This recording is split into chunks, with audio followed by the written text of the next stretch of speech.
Shadows Literary License Podcast episodes. Ben Stokes here, exploring all things Collinsport, Maine, and following the likes of the Collins family and the friends and foes with your co-hosts Tom Diamond, Jesse Fultz, Vicky Ray, and Keith Chalgo. Collins family, story about blood relations, literally.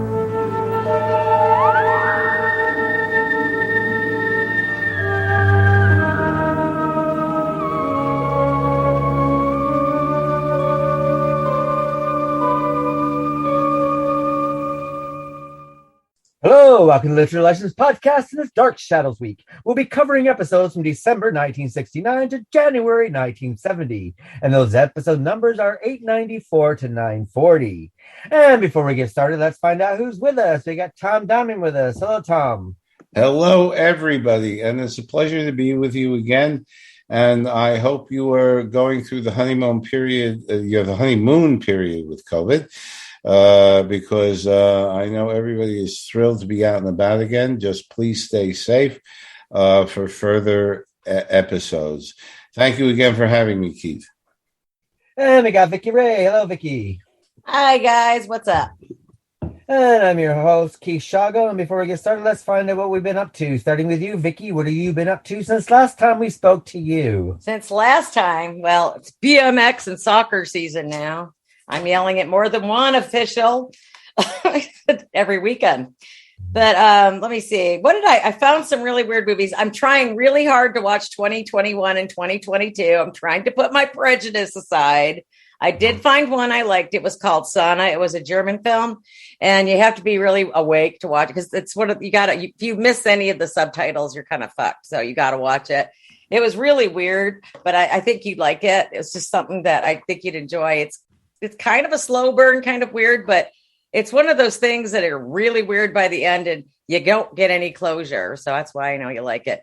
And then I watched Hellbender. That was made in 2022. That was on, I think it was Amazon Prime. I could be wrong. It might have been Netflix, but that was really good too. That was like the season of the witch kind of stuff where they're out in the middle of nowhere, but they have to eat pine cones and things like that. They ingest anything from a fly to a worm, whatever. They turn into superpower witches and they just start ingesting human beings, which is kind of cool. So I like that. That was a 2022 film. And then there was Killing of the Sacred Deer. I'm going to have to watch it again because I didn't get it because, I can't figure out if the weird kid in the movie, is he psychic? Because I didn't see him poison anybody. So it had to be a curse of some sort, I'm thinking, but I have to ask Matthew what he thinks. But, and then they were talking about, okay. And then the last one I had to rewatch because they were talking about it so much in that forum was Lizzie Borden, 1975 with Elizabeth Montgomery. Oh, brilliant. It was an excellent movie and I haven't seen it in decades. So I turned it on again. And, for a TV movie, that was a little kind of whatever back then, with a little nod to incest, and a little nod to that, and a little nod to this. You didn't do that in 1975 on TV, basically. So it was kind of ahead of its time for TV. Either. Huh? Pretty racy for Elizabeth Montgomery as well. For its time. Yeah, but I very really different from Bewitched. I thought it was a very... when you think about all the new things, they actually did a good job with it. I mean, as far as keeping, statistical things correct. But, other than that, and just hanging out with the family and planting tomatoes, yay, and dodging tornadoes 3 days ago, everything is just fabulous. Oh, God, that was a horrible thing to pass through Texas. I heard there was damage. I know. After a while, it's like 9:30 at night. It's like, fuck it. If it gets me, it gets me. I'm just not bothering. So. Mm-hmm. But that's what I've been up to. What about y'all? What about yourself, Tom? What have you been up to? Well, a couple of things. So I went through the Star Trek Discovery, the season 4, which was kind of slow at first, but it turned into a really good stuff, and especially the last episode. And they had Stacey Abrams, who is a noted Star Trek I just fan. about died when I saw that. That was unbelievable. And of course, Stacey Abrams is running for governor again in Georgia. And Stacey Abrams is a known Star Trek fan and apparently can she's a big respond Trekkie, to any trivia question regarding all the Star Trek mythos. And there they were, and I didn't even know that. And there she came on, talking with the main character, and I thought that was really cool. And it just goes to show you that you have to have a political connection to get on there. I would love to do that myself with the connection I have. But anyway, so there's that. There's Picard. I didn't watch that. I heard it was really good. It is indeed coming very good. So they go into an alternate universe because of Q, and John Delancey once again steps into the role with Ilana Panache. And and so all I can say to the Star Trek fans is watch it. It's definitely seen. The Marvelous Miss Maisel, which I've watched 8 episodes in the 4th season so far, is fantastic. And I hope they come out with more. I have no idea what they're going to do with that particularly. But the female lead is fantastic, as well as the rest of the cast. I am looking forward to Brave New Worlds, which is going to come in May, with original kind of Star Trek ethos episodes in terms of seasonal things, in terms of solving issues with the captain with the original captain before Kirk, and that I think is going to be very good as well. I have started to catch up on the Karate Kid movies, which I saw 35 years ago, because there is a new series out called Cobra Kai, which is currently in its 4th season, and it's been picked up for a 5th season. And if you're into that particular ethos, Watched all of it. What's that? I binged it all.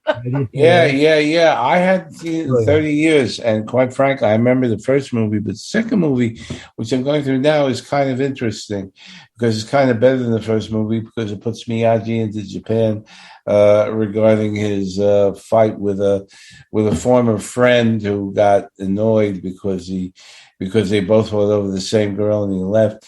And of course, there's Karate Kid 3, and then finally there is a new Karate Kid with a woman actor, and I'm blanking out of it now, and I'll probably remember it in an hour. Yep, it's Academy Award winner Hilary Swank. Yeah. What's that? It's an Academy Award winner, Hilary Swank. Oh God! Didn't she get it for $1 Million Baby? I was bawling at the end of $1 Million Baby. I just could. I won't watch it again because it upsets me so much. It's a great movie. She won 2 Oscars. She won for that, and she also won for Boys Don't Cry, where she plays Tina. Thank you, Keith. Thank you, Keith. Brutally murdered. Yeah, I remember, and she's in the new Karate Kid, and that really didn't pick up. But now they have a Netflix series called Cobra Kai, which is 4 seasons, and it's been picked up for a 5th, and it's very, very interesting. And it has the original Karate Kid as well as the original opponent that he faced, and in addition to Kreese, the SOB that trained the evil versus good. So that's very, very interesting on Netflix, and I recommend you're getting into it. Other than that, I've gotten a job offer with the Federal Service in the real world, and I can't talk about it too much, but I will be doing personnel recruitment and placement for that. And I just got the word 2 days ago, so I'm very happy about that. And I will divulge that my beloved Sharon will hopefully be on next month for 15 minutes, so forth, to talk about how I got her into Dark Shadows and her particular interest in it. And she is a British, an English, well, she calls it English. I call it British gal from Yorkshire, who grew up in who grew up in Torquay. And Torquay is the British Riviera, as Keith can probably attest to. And so she will be on hopefully in April for 15 minutes with Keith's permission to talk about DS and how she got into it and so forth. That's what's going on with me, Keith. What's going on with you? Hey, Keith, before you get started, you going to watch Halo? Asher and me are wondering if you were going to watch that. Yeah, I'll watch it. I'm a huge game player, so I'm a gamer. I know. So. Asher's been waiting for Halo. I totally forgot about that. It's on Paramount Plus, so I just want to make sure that you knew about it over there, but you know all that shit. So yeah. Well, with myself, what I've been up to is I got COVID this week, so I've been. Y'all laughed at me 2 months ago. I've been working from home the whole time, so that's been a bit of a trip. He's the COVID queen this month. I hope you get over that. I had it in last January. It's nothing. Yeah, but they're laughing about it when I had it. You had it 3 times. You said you had it 3 times, Vicky. That's incredible. That's incredible. And here she is living to talk about it. Yeah. That's a miracle. Mm-hmm. And then as far as viewing goes, I've watched The Eyes of Tammy Faye, which is up for an Oscar. Oh, gosh, yes. I love it. It was awesome. Fantastic. Loved it. Excellent. That's on Disney+. She did such a good job. And so did, what's his name? And then I watched the new animation feature by Pixar called Big Red. Asher watched that. Yeah, it's basically about women menstruation, which is quite interesting. Is that what that was about? Yeah. No, over my head. Oh my God. He menstruates and turns into this great big red animal. Oh my God. You tell me that's not what is it about, because I do not want to have to explain this to my 9-year-old grandson. Because I liked it. I wanted to make sure I wasn't feeding my own dirty mind into it. I was like, okay, well. Are you serious? I'm just that woke bullshit just sneaks in all the time. It's okay. I mean, it's okay. To me, it doesn't live up to like Nemo or Up or some of the other ones, but it was okay. I mean, it was fine. And then I've watched. I'm rewatching Westworld at the moment, getting ready for the new series that will be out with this summer. So getting ready for that. Are they coming out for the 5th season? Yep, it'll be out on July. I didn't know they were coming out. I'm gonna have to rewatch the 4th season because I'm way behind again. I started back from the beginning because that show you need to know exactly what's. Yeah, I know. I'm lost. I guess should start back in the 1st season. I was really, really into 1st and 2nd season. Mm-hmm. The 1st season was a little too much of a slow burn with the repetitiveness. That was making me crazy after a while. Well, I rewatched it now, and the repetitiveness makes sense because the thing is, what happens is because I was just not giving too much away, but when you watch it, the first episode, then you watch the second episode, and they're playing the scene again, and all of a sudden they're changing words. But it's different. Yeah, which means that they're getting consciousness. Yeah, so, I guess that just makes me crazy. They do it so much. Yeah, but yeah, I'm really enjoying it. I've now joined a thing called because April is going to be a big time with the doubling of bills and everything like that, and gas prices and everything like that. I've gone through and changed all my bills for cheaper options. Yeah, same here. So, trimming the fat as well. Yeah, so I've been trimming that, and the good thing about it is I've gotten some great deals. I mean, I was paying £82 a month for just broadband alone, and then you got your TV deal. Well, now with the new TV deal, I have, they gave me a 56-inch Ultra HD television with Sky, including broadband, free telephone, we call free internationally around the world on your telephone. Nice. And everything like that. And broadband, which has the super fast fiber, getting all that for a total of £59.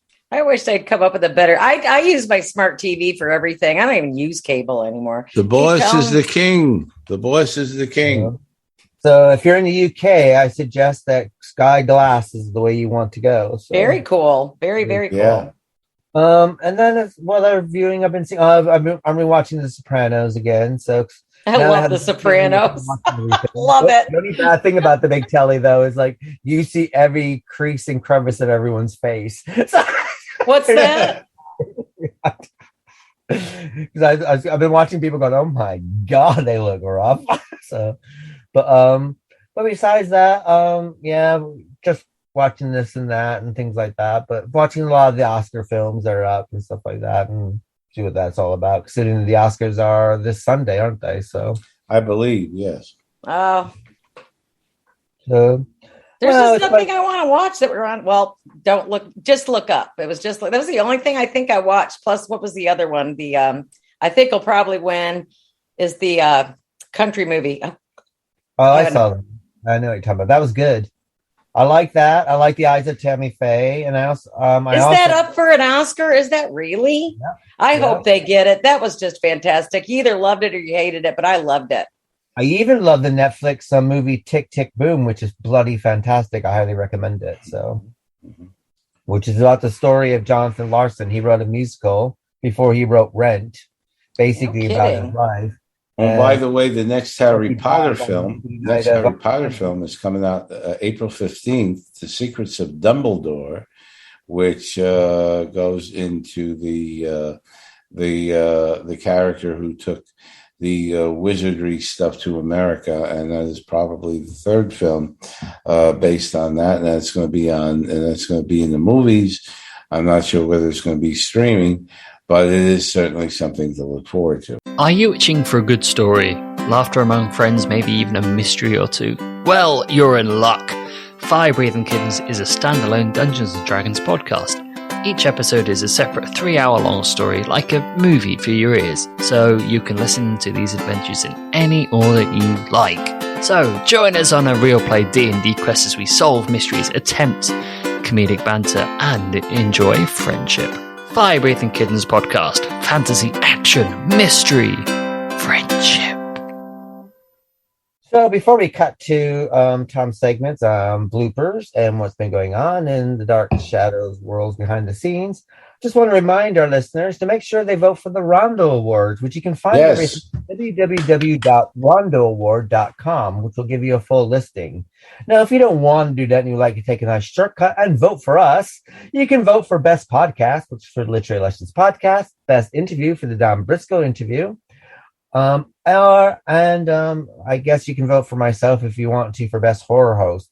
And if you want to just do that, you can send an email to Taraco, that's TARACO, at AOL.com, and just put in your bid and your voting for that. Or alternatively, if you want to see a full listing, please go to www.rondoawards.com. And we'd like to thank all our people who are not been nominated with us. We want to wish them the best of luck, and make sure you put your votes in, because every vote counts. So what we're going to do now is cut to Tom's segment, and we'll be right back to discuss Dark Shadows. Hello, everybody. Tom Diamond here, and welcome once again to another episode of the Dark Shadows Retrospective, this time covering episodes 894 to 940. The first thing I do want to mention before we go into anything else is the unfortunately, well, I'm going to say untimely passing, although he lived a long life, of Mitch Ryan a few weeks ago, who played Bert Devlin during the first year of Dark Shadows. And he developed a loyal fandom, and we're all sorry to hear about it here on the podcast, and I did mention it during the podcast, although we had a lot to cover today. But Mitch Ryan's presence will be missed. I think one of his last performances was doing the Dark Shadows Christmas Carol with Catherine Ray Scott and a whole host of other Dark Shadows stars late last year. And it's probably one of the last performances he gave. So he will be missed. May his memory be a blessing. Now, moving on to the stars of the show during this block. A lot of people here need to be mentioned in terms of new people coming on. So, but before we start that, I do want to give a nod in episode 897 to Marie Wallace, who reprised her role as the ghost of Jenny when she came back to warn Chris Jennings, played by Don Briscoe, our great-grandson. And that was kind of nice to see, because as Jenny, she actually came back as Crazy Jenny rather than later on the Jenny that she was before she became mad. And of course, Marie Wallace is continuing here in her role as Megan Todd, a central figure in terms of the Leviathan. Episode 899 has two actors coming on. John Harkins, who played Garth Blackwood in the 1897 arc, and it was excellent there, returns as Strack, S-T-R-A-K, which is an anagram of Trask, if the new ones haven't figured that out yet. And it's interesting to note that the name Strack was used once again in the movie Night of Dark Shadows for Reverend Strack. Thayer David played that role.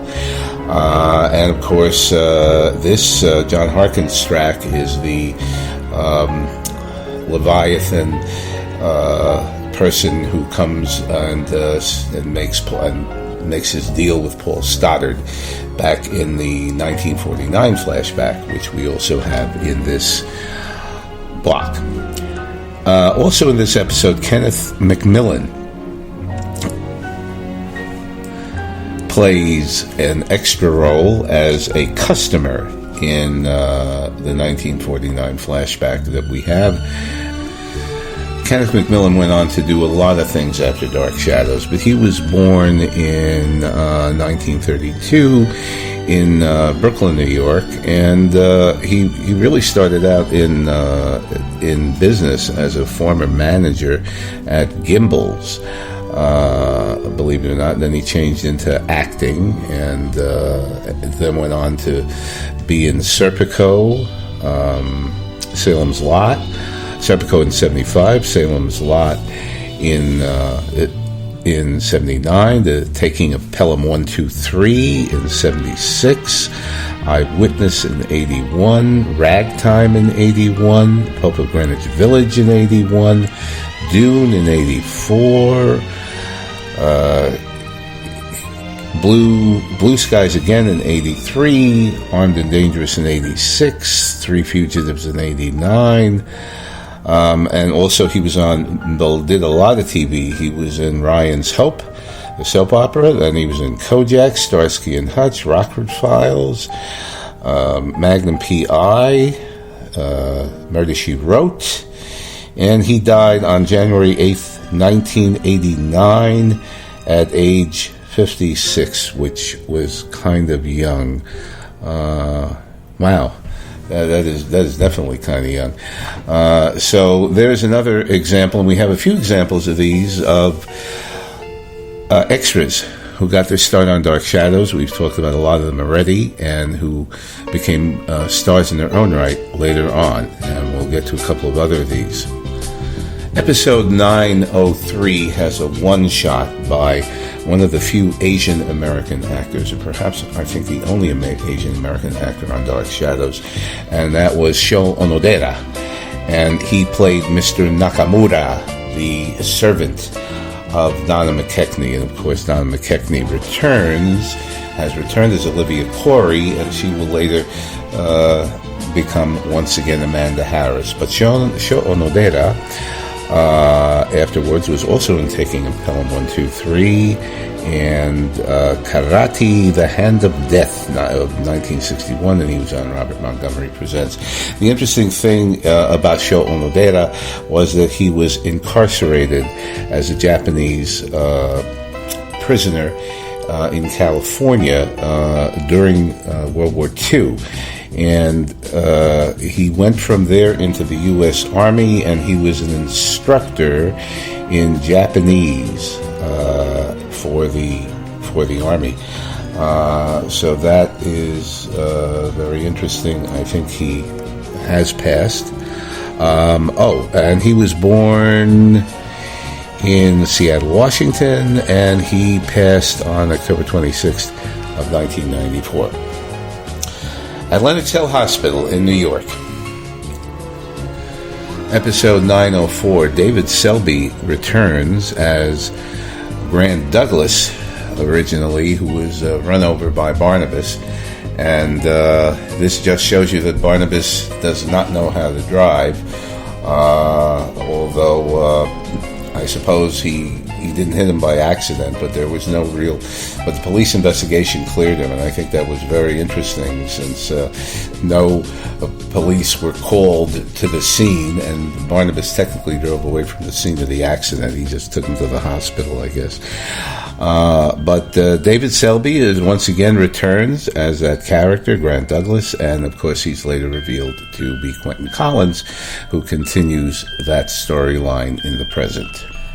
Episode 905 marks the debut for a short period of time of child actor David J., who plays Alexander Todd. And Alexander is the second reincarnation of the Leviathan. The first one was Joseph as a baby, and they didn't have a child actor for that. So David J. was born on June 4th, 1961 in Worcester, Massachusetts, and he was on the old soap Love is a Many Splendored Thing, as well as in the movie Staying Alive, the John Travolta sequel to Saturday Night Live, and that was done in 1981. And an interesting side note, there was a festival sponsored jointly by NBC and the New York City Blood Bank in the late 70s in Le Magique, which was a disco at the time, and Jonathan Ferd attended, as well as the surprise guest being David J., who is already now a young man. And for those of you for those fans who don't know about it yet, there is some footage of that. I think Joe Integlia, one of the big fans there, took it. If he didn't, I'm sure I'll hear from the one that did. But that was some either taped footage or film footage, and that's on YouTube now. So we can all see, unfortunately, I don't think there's any sound to it, but we can see Jonathan, and we can see him welcoming David J. to the stage. And how do I know about that? That's because I was there. Okay, moving back to episode 900, Jean-Pierre Bourou played the bartender in the 1949 flashback. There's a piece of trivia for you. Episode 902, Charles Rush played the stranger stalking Carolyn. We don't have any further information on either of those two actors. Remember also, Lisa Richards returns during this block as Sabrina, and the amazing thing is Carolyn opens the door and there is Sabrina. She can walk, she can talk, and what an amazing recovery since she was in a wheelchair and could barely speak. Episode 909 has child actress Lisa Ross, who plays Carolyn as an 8-year-old child with blonde hair and pigtails, who is really the Leviathan who takes on that shapeshifter form to haunt Paul Stoddard.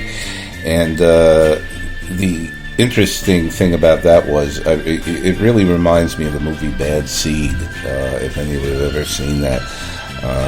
I think that's kind of a little takeoff on that, but it was a very interesting day or two for her. Episode 910 has Ronald Dawson as Professor Henry Osmond, and that was the professor, friend of Professor Stokes, who was able to work restoration with the two Charles Delaware Tate paintings, one of which, the later one, was under the Harrison Monroe, which was his later pseudonym for Charles Delaware Tate. And the first painting turned out to be, when restored, turned out to be Amanda Harris underneath that landscape, and the second one turned out to be Quentin Collins as the Dorian Gray takeoff. Now, Ronald Dawson was born December 7, 1902, believe it or not, in Johannesburg, South Africa. He was also an I Spy and Edge of Night, and he died January 24th, 1984 in Silver Springs, Maryland. And he was also on The Goldbergs, the old TV show. Episode 912 marks the first appearance of Ed Riley, who for this episode was a stand-in for Harrison Monroe, which we mentioned is the pseudonym of Charles Delaware Tate, and Roger Davis, of course, comes back as the old Charles Delaware Tate in this block. And Ed Riley was...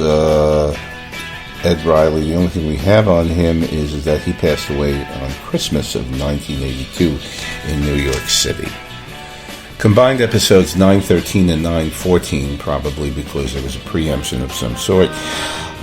Here we have the first appearance of child actor Michael Maitland as Michael Hackett Todd, and that is the next reincarnation of the Leviathan. He was born August 27, 1956 in Fort Lauderdale, Florida. He was also on Search for Tomorrow, Edge of Night, and Emergency, the TV show. And unfortunately, he passed young. I believe he had leukemia or some other sort of cancer. And he died April 23rd, 2014 in Rhinebeck, New York. 915, episode 915 is a very interesting episode as far as stars are concerned. We have, first of all, the one-time appearance of Pierino Mascarino, who did a one-shot as Adlar, and this was a Leviathan who appeared to Barnabas to give him a dire warning that if he did not cooperate with the Leviathans, he would return once again to his vampire state. Remember, he is a normal human being up to this point in this block. The big surprise in this episode, of course, the old-time fans know about it. For the new fans, in the dream, Barnabas meets a hooker, and he turns her into a vampire. She turns out to really have been one of the other Leviathans who is acting to show him what would happen. And that is played by none other than Marcia Mason, who later on married Neil Simon, went on to Cinderella Liberty, and a lot of TV and movie work. She really became a big star, and she did get her start on Dark Shadows as one of the extras. That was one of her early roles. She played Audrey, so they even gave her a name on that. And of course, she is in Periscope 1996, Missing in Action 1984. Greystone Wars in 1981. On TV, she was in Buffy the Vampire Slayer, Alias 227, Mad About You, Different Strokes, Everybody Loves Raymond, Seinfeld, NCIS LA. So I am going to go back, and with apologies to the fans, all those shows that I just talked about were what Pierino Mascarino did.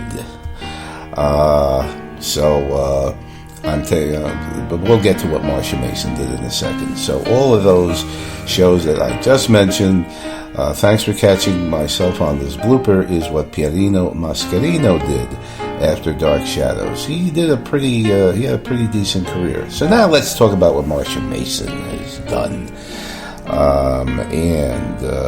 She was born in St. Louis, Missouri, April 3rd, 1942,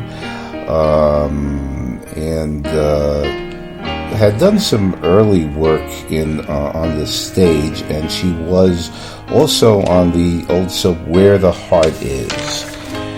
And, okay, so now Marcia Mason, Bloom in Love, Cinderella Liberty, The Goodbye Girl, then The Goodbye Girl Chapter 2, Max Dugan Returns in 83,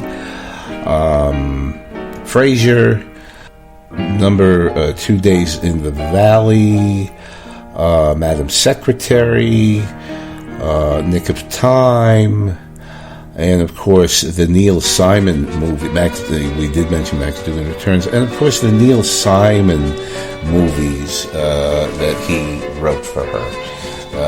Suffice it to say, she's had a very great career, and now that I've corrected myself, I finally gave her due.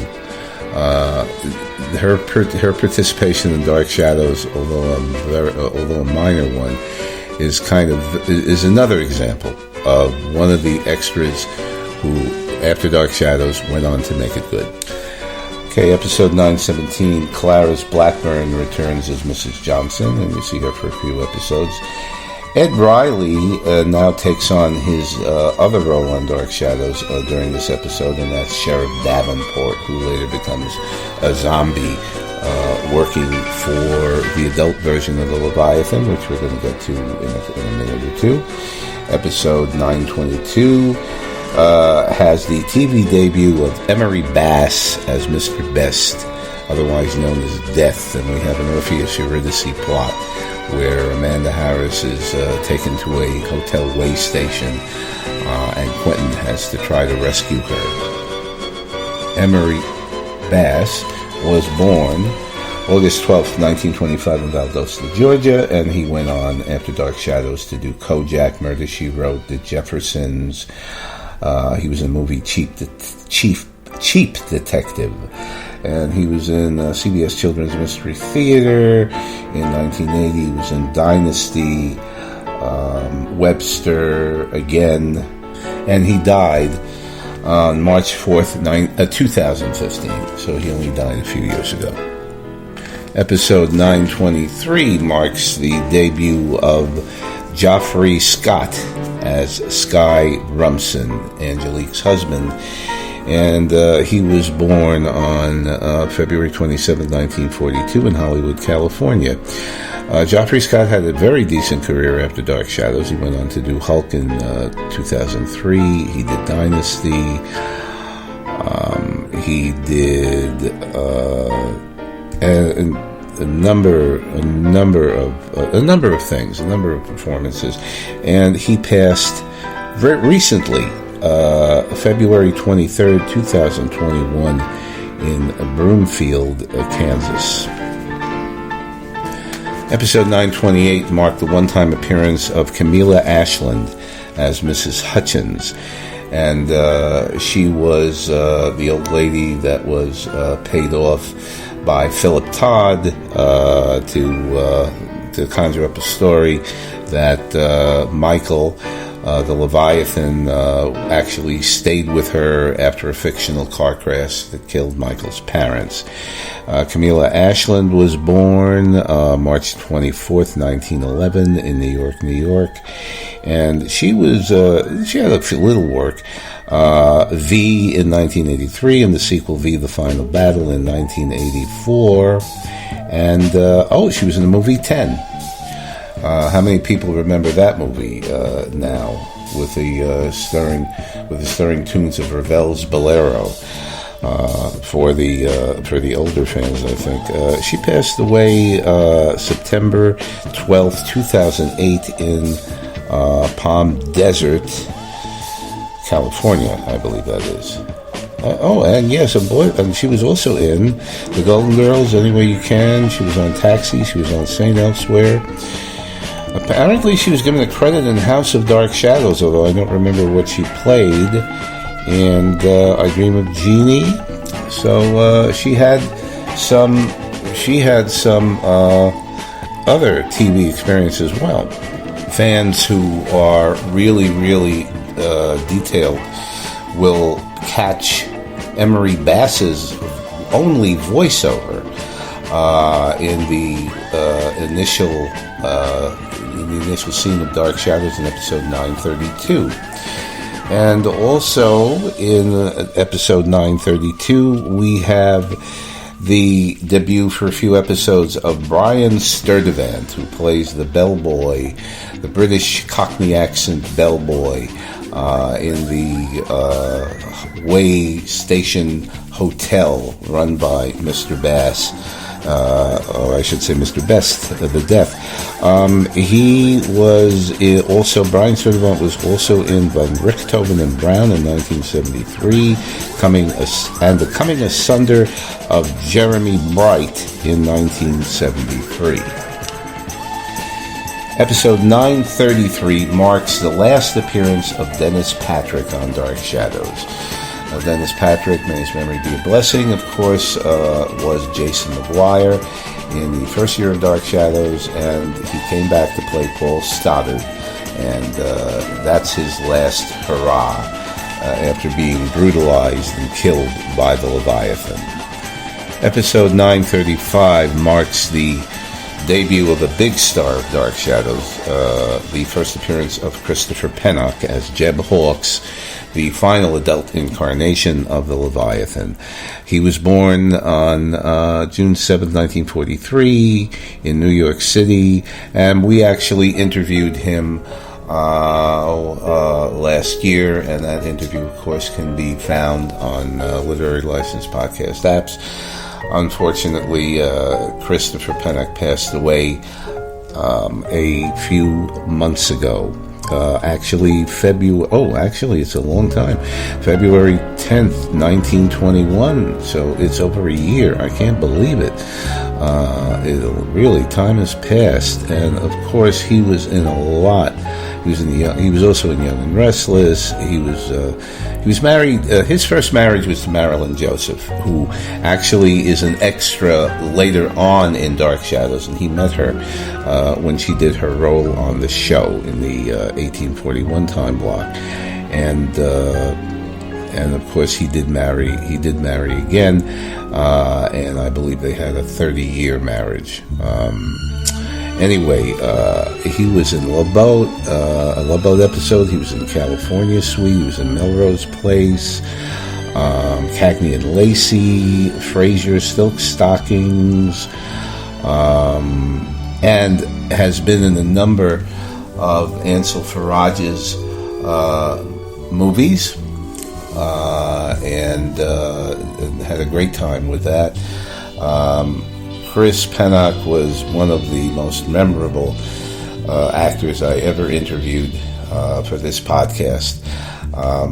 His 4, 5, and 7-letter words will always stick out in my memory. He was a very, very bright guy, and he was very talented as well. I mean, I remember him saying that he won a prize when he was 5 or 6 years old for a drawing that he did. It was a national competition that he won, and he was a very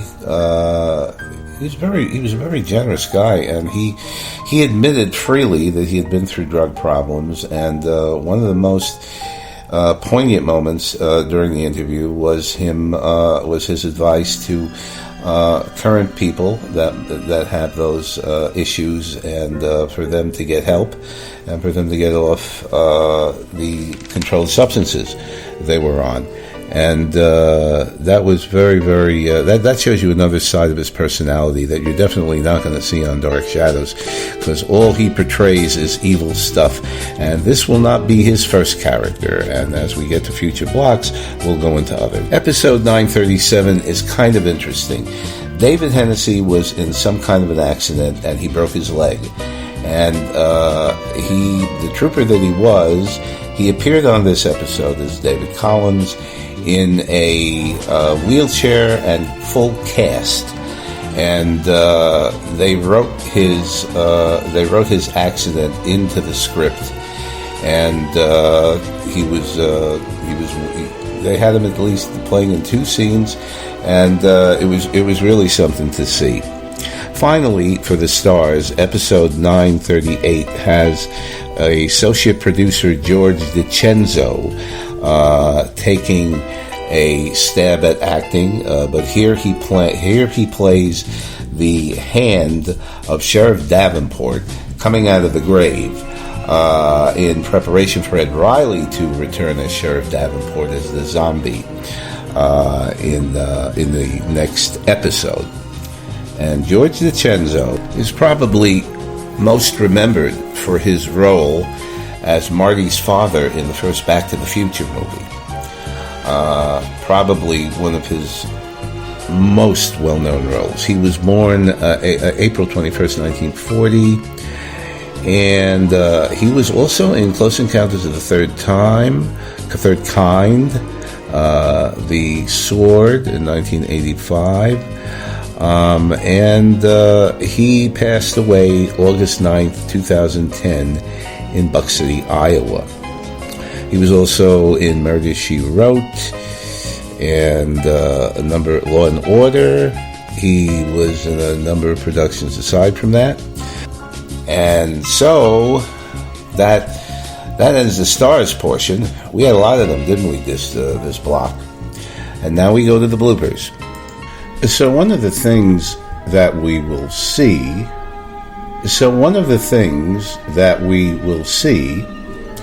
in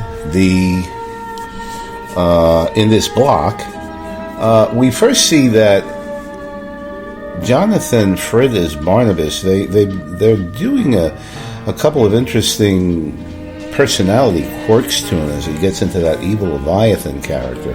Although later on, he, when faced with the fact that Michael wants him to kill Julia, that really starts to break him from the Leviathan role, and he comes back to the original Barnabas again. But you see Jonathan Frid smiling a lot during this block, and I had never noticed this when I first watched the show. I thought that Barnabas smiled very, very infrequently, like when he killed Nicholas Blair off. And by the way, remember Nicholas Blair, that's all I'm going to say. But here he's smiling a heck of a lot, and in episode... combination episode 894 and 895, Barnabas actually pours himself a drink, and you see him drinking a little more than you did. I mean, he never touched a drop, especially when he was a vampire. I think he's having a little. He's reminding himself of his mother's Naomi predilection to that. Now, I have to say, very strong writing by Violet Wells, who continued to do extra duty, and she did the first year, and then she went on to help out with the Quentin arc, and here she's also showing her stuff. Of course, Gordon Russell is doing a lot of writing here too. Henry Kaplan is doing a good job as directing. Bob Miner turns out to be the producer after Robert Costello. I don't know what happened there. And just as a footnote, Mr. Miner died. Peter Miner. Excuse me, guys. Peter Miner passed away a couple of years ago in 2020. This block, you don't see a lot of bloopers aside, of course, from the usual microphones on the walls and so forth. I think they really did a better job. One thing I have to mention is that there are a number of rough cuts in this block. I think they tried to do some innovative work, especially with the cave that Quentin and Amanda were going through in order to try and get back into the real world, and they have to cross this bridge, and at the last moment she falls through a step. Quentin never thought to warn her about it. All he had to do was, he apparently was able to make it, so all he had to do was to tell her, hey, watch out, there's no step there.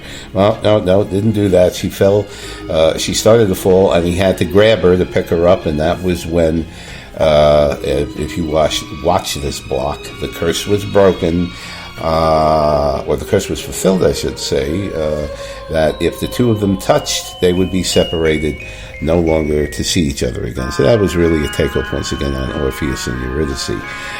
Just as the Charles Delaware Tate, and Roger Davis, of course, returns to play Charles Delaware Tate, in a house, and you have megaphones outside the house. It's kind of like the Wizard of Oz in essence, you know. And they meet a young Charles Delaware Tate, and that's actually a mannequin. And Quentin goes for him, and the head falls off. And Roger Davis talks about that. They had to cut the scene and redo it. And really, it was really a rough cut what you see, because Roger Davis couldn't stop laughing at the thought of seeing the dummy head of himself on the floor, and there's the old Charles Delaware Tate right behind the curtain, where he's discovered, I believe, by Julia. So, really a takeoff on the Wizard of Oz there. So we have a number of other steals, as Dark Shadows was so well known for. Just remember in episode 898, the date of December 21st, 1969, which is the date that Paul Stoddard is supposed to make his payment regarding Carolyn, and he was also supposed to stand with Carolyn as she married Jeps Hawks. And the speech that Jonathan gives, saying that Carolyn is you're my most precious possession speech. He is your most precious possession. Anyway, is another evidence of Jonathan smiling through you're your father's most precious possession. I finally got that right. Excuse me, guys. This is a real. This is to see Barnabas break into that kind of grin is absolutely unbelievable, and that to me is better than when he was smiling, which most of the fans remembered when he smiled when he got Nicholas Blair. Now, we haven't said a word about the Leviathan. Actually, we've talked about the stars that have played him, but the actual Leviathan himself, I kind of wondered with the breathing. And here it's actually the second time, because during the podcast I introduced the Leviathan.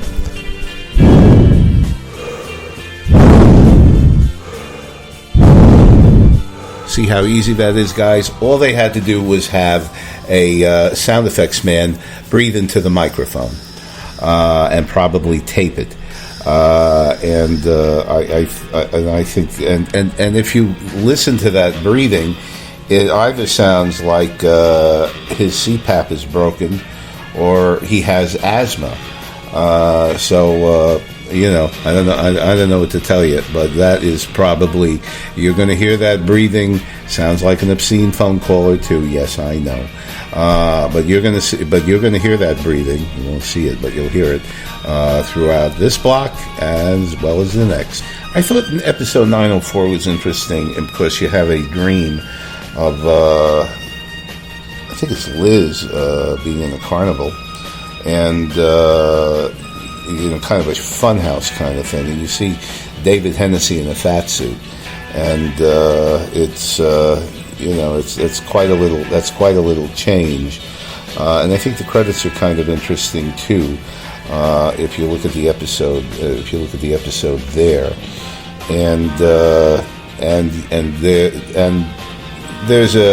there's a line which the prurient people in the audience will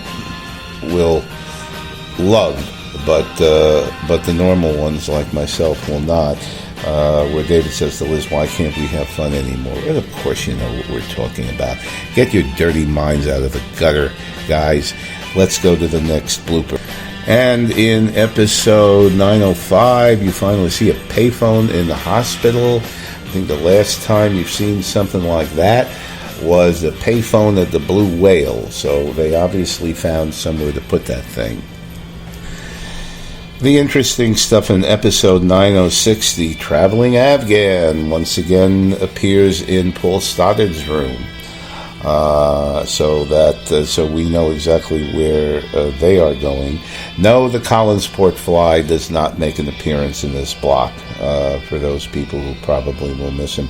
And I thought it was just kind of interesting that Carolyn takes off her shoes before she goes upstairs because she doesn't want the people in the drawing room hearing her. First time we ever saw that. And by the way, in episode 907, Grant Douglas is in the hospital. Where is everybody else? I mean, they seem to be the only two people. It's him and the other one or two Dark Shadow stars. And there's nobody else on the floor. No doctors, no nurses. That floor doesn't appear to be monitored at all.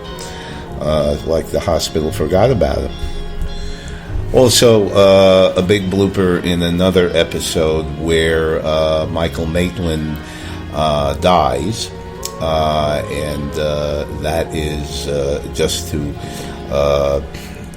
to fool everybody. And Julia tries to revive him with no crash cart, no defibrillator, no CPR. All she does is give him an injection of something. And even if we were going to say she was giving him adrenaline, why is she giving it to him in the arm and not in the heart? And of course, we all know the answer to that. That's Dr. Hoffman practicing substandard medicine as usual. And P.S., the writers are to blame for that, not Grayson Hall. Had a wonderful, wonderful career. I don't want the Grayson Hall fans coming after me. Episode 909. What happened to the passageway from the main hall to the study? In earlier episodes, they had to go through a long passageway in order to get there.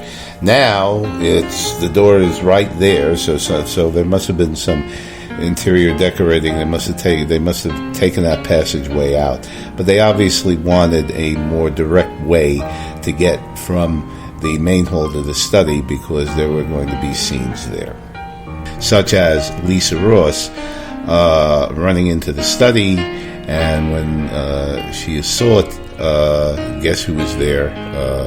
Michael, the Leviathan is there. Look for a big music blooper in 912, episode 912. They're playing Robert Cobert's music in the background, and obviously it was being played on a phonograph, and the needle skipped. So you hear the same thing over and over for at least 3 or 4 times before somebody finally noticed it and the music continued. Also in this episode, I think it's David that throws a piece of paper into the fire. Now this fire had a grill in front of it. So all the paper did was bounce off the grill and back onto the floor. So the paper definitely wasn't destroyed. 917, you see a Joan Bennett blooper where she is pouring medicine which keeps Paul asleep, and she's pouring, and half of it spills as she's pouring it into a glass. Watch out for those closed captioning bloopers. I'm not going to go into a lot of detail with them, but one thing I do have to say in episode 918 is the closed captioning. Selby's talking as Quentin, and he's talking about himself, I believe. He's a pretty solitary fellow. And closed captioning has it as reclusive. And of course, it means the same thing. That's not what the actor said. And once again, for the detailed ones, it's in 918 that Charles Delaware Tate's head falls off. And remember, there are a number of rough cuts. Another one I can think of is when they're trying to get out of the cave, Quentin and Amanda, and she gets caught in a spider's web. And you see the spider coming. Then they had a fake spider there. I mean, they did a lot of shadows, so she looked like it kind of made it look almost German or Caligarian, because she had the shadow of her against the spider's web. It looked like another actress was doing it who was a lot thinner and taller, or maybe it was the way the light was set up. In fact, one of the rocks right across from the bridge. There's a number of there are a lot of them. but one of the rocks was a different color. It was a blue color, whereas all the other rocks were dull gray. I have a feeling there was probably a light behind one of those rocks to choose emphasis for the set. But anyway, getting back to Amanda Harris, that was also cut very badly. They just had a scene of Quentin killing the spider with a rock or something like that, and then you see the fake spider just lying on the floor. It was a good try, but I don't think they got what they wanted. I think that's probably, there aren't a lot of real bloopers here. There are a few, but the real thing, this is the first time we really see it in Dark Shadows, is the enormous amount of rough cuts that they did, because they had to do retakes and they weren't experienced. I guess they weren't experienced with it because Dan Curtis wanted everything done in one take. So that's something to look out for. By the way, compliments to the writers on a pretty good dodge in episode 918, where everybody thinks Quentin is going to turn into a werewolf, but of course he doesn't because the painting is there. But he comes home in the morning and his clothes are in tatters, and that happened to be because he got into a fight in a Portland bar. The Top Hat, I believe it's called. Anyway, that was a very, very good dodge, because everybody thought maybe he's a werewolf again. It's been kind of fun to have Alex Stevens play two werewolves, the great-grandfather and the great-grandson, but that doesn't happen. However, there is a brief scene between Alex Stevens and Chris Jennings again,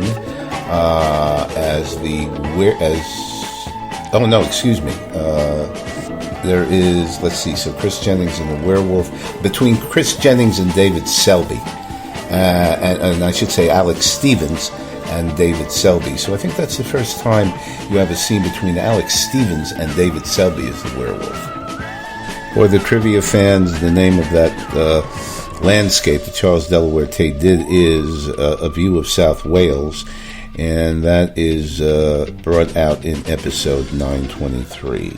Let's not forget Lara Parker, who does return as Angelique in this block, and is married to Sky Rumson, and probably for the first time in Angelique's life, she wants to get away from all the neurosis at Collinwood and have a normal life with a rich guy. And of course, let's not forget that she flies in planes and so forth. And there's this nice little scene between Julia, who goes to their house to borrow the painting, and Angelique is saying, we were friends. Well, Julia says to her, we were friends once, we'd like to be friends again. And Angelique says, frankly, take the painting, give it back, and I never want to see it, and I never want to see anybody again. She really wants to divorce herself from Barnabas and from everything. And you know something? You can't blame her. So what happens?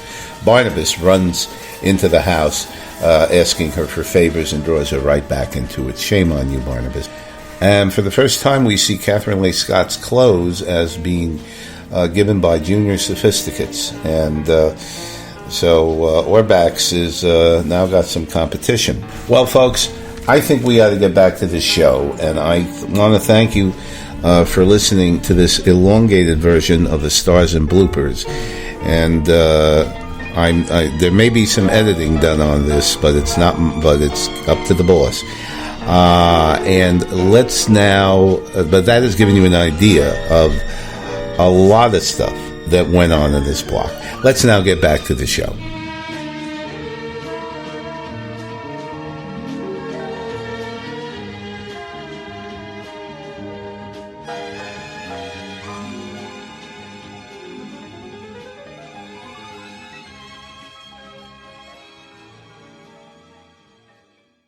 Hello, welcome back to Literary License Podcast, and we're discussing Dark Shadows, episodes 894 to 940, which would include episodes from December 1969 to January 1970. Our first storyline is going to be the Leviathan story. Barnabas tells Philip that he will be punished for letting the books be stolen. David is mesmerized by the Leviathan. The Leviathan sign Nega. Three times fast. The antique shop and her strange breathing noises. David reads the Leviathan book and takes something to the mysterious presence in the shop. Elizabeth has a strange dream. Amy goes to a mysterious antique shop room. At the shop, the new Leviathan child, Michael, terrifies David. Barnabas is told that the Leviathan have Josette under their power. Maggie is trapped in a crypt. Megan Todd takes Michael's side against her husband, Philip. Barnabas informs Megan she must control Michael. Philip searches for Maggie. Philip accuses Michael of terrorizing Maggie. Michael becomes seriously ill. Juliet visits the woman who took care of Michael. Philip has bribed her to tell Julia a plausible story. At night, Megan lets the mysterious presence out of its room. In the antique shop, Sheriff Davenport, armed with a search warrant, investigates the antique shop. Jeb Hawkins, the adult Leviathan, appears. He becomes suspicious of Barnabas. Carolyn meets Jeb, who assures that he will help her forget her misery. Jeb has caused an accident to happen to David. Barnabas warns Maggie to watch over Carolyn. Barnabas relates to Julia how he came under Leviathan's influence. Jeb raises the sheriff from the dead as a servant. Barnabas pretends to cooperate with Jeb, and Angelique agrees to shelter Carolyn for a few days, while Jeb attempts to date rape Carolyn. So, Nikki, what are your thoughts on the Leviathan storyline? Oh, I like it again. I didn't think I was going to like it because I was really young and I just thought, it seemed like overtly stupid back then because I really didn't like all that Lovecraft and all that crap back then. But now when you see it with different eyes and you actually have grown to read Lovecraft or some of these other stories that it's kind of burrowing and satelliting around, it kind of, it kind of tweaks your interest a whole lot more, I guess. That's what I would like to say. And I get a real kick out of Philip. Philip and what's his wife's name? Megan. Those two are just a red hot mess, are they not? She is so great at acting crazy. You just got to love her. She's so pretty, too, in this. I'm so glad they kind of undid that crappy hairdo they were giving her.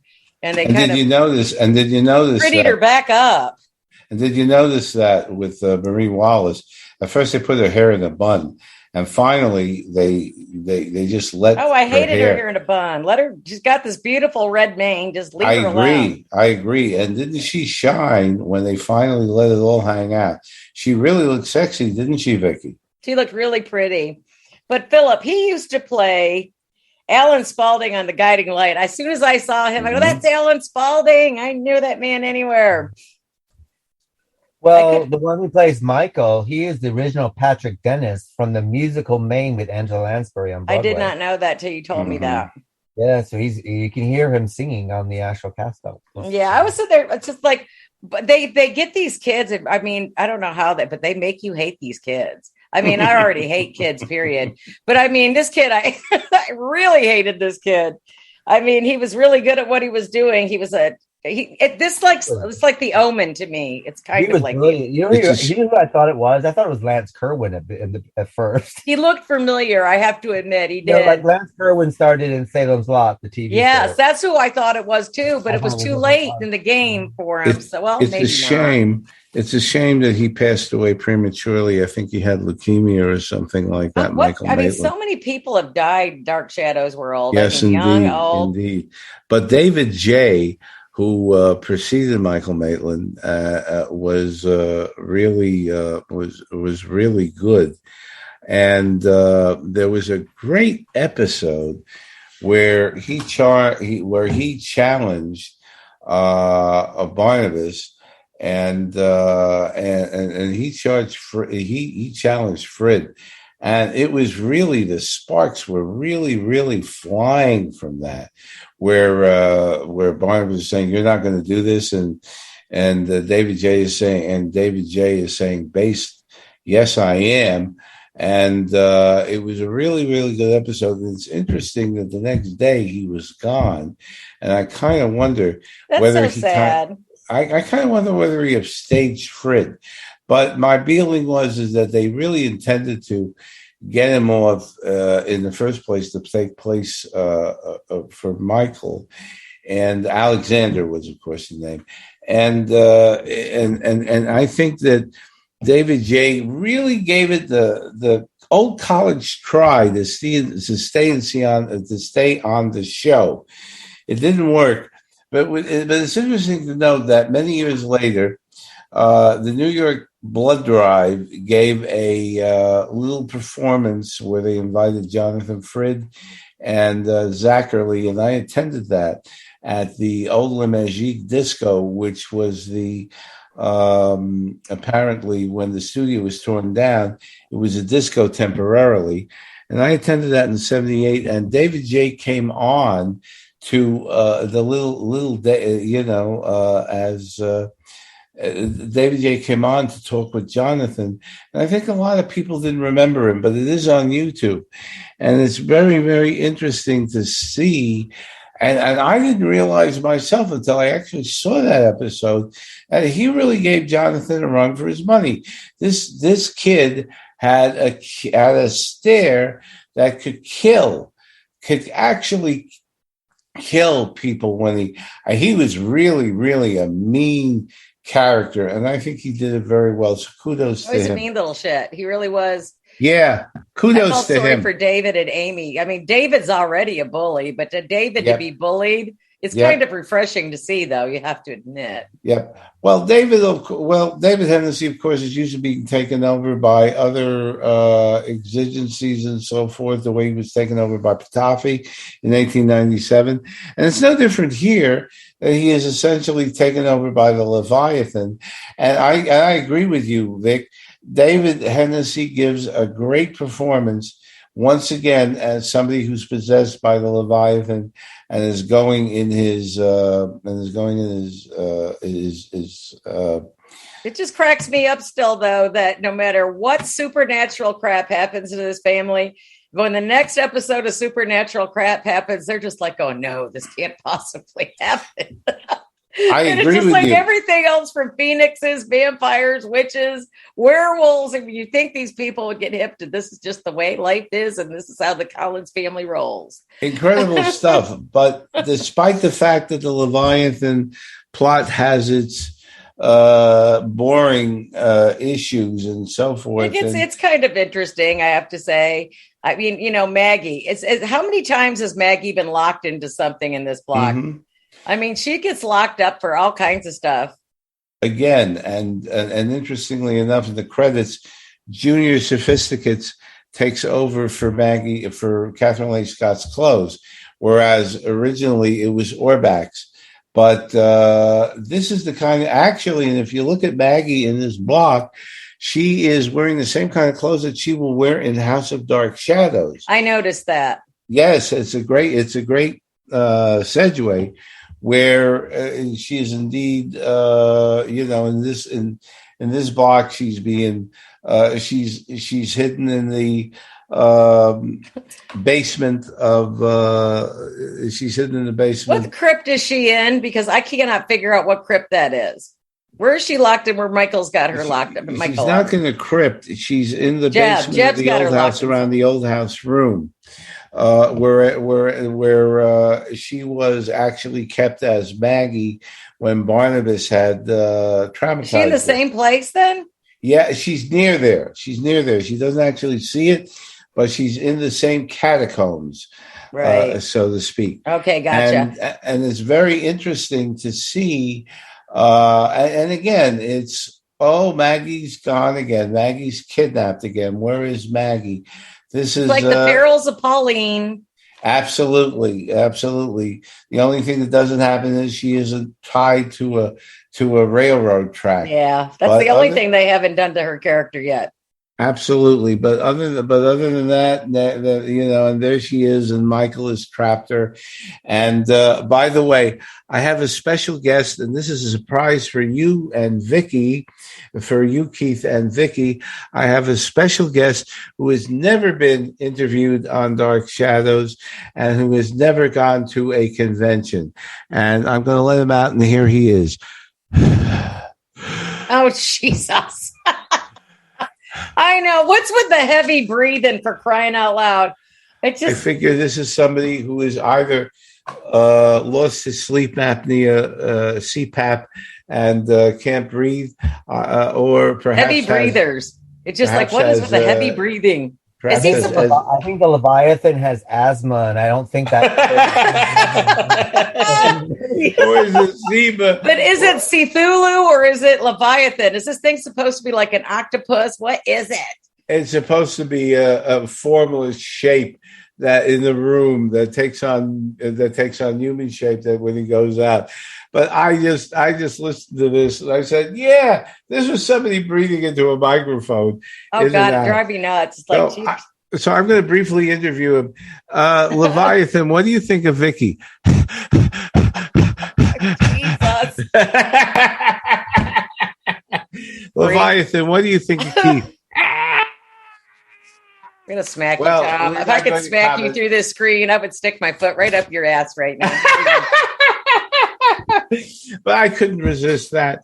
I think that is. Oh, the heavy breathing, though. God, it's just like, stop with the heavy breathing, though. Seriously. Can't he make a scary noise like a Godzilla kind of noise or something? The Keith Literary License Podcast has had now history in that the Leviathan, for the first time in Dark Shadows history, has been interviewed on the Literary License Podcast. The heavy breather.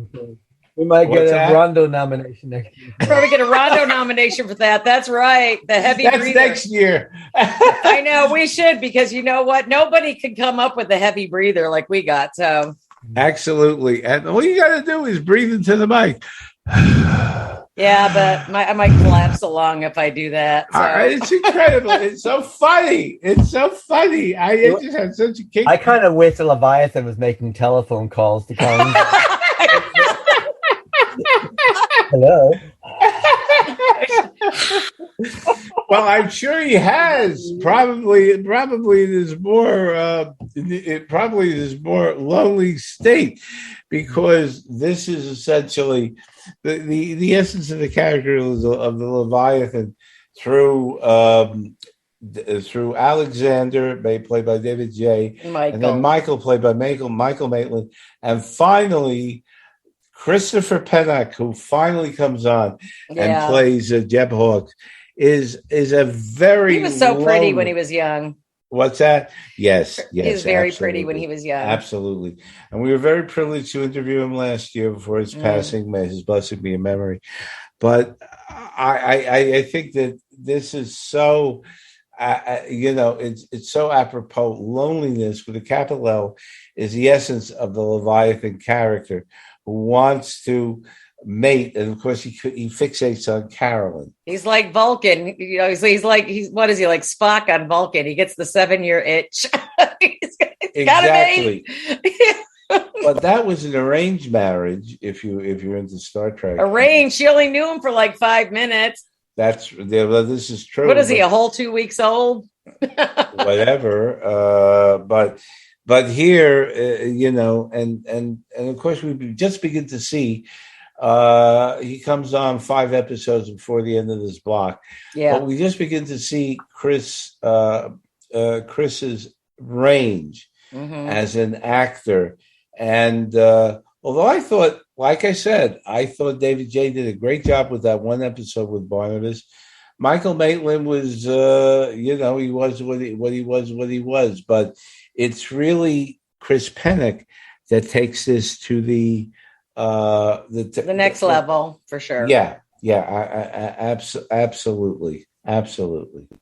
And he's such a dirty boy too. I mean, he's got that bad boy. You knew Carolyn was going to kind of sort of, be interested. She just couldn't stay away, because he can't really do nothing to you in his human form. Doesn't he have to be that flagellating octopus or whatever the hell it is? That's in the non-union form. And let's forget, although it isn't exactly mentioned in this block, but let's not remember the demise of Carolyn's father. Oh, Patrick. We get to that. Patrick Stewart. We'll get to that. We'll get to that.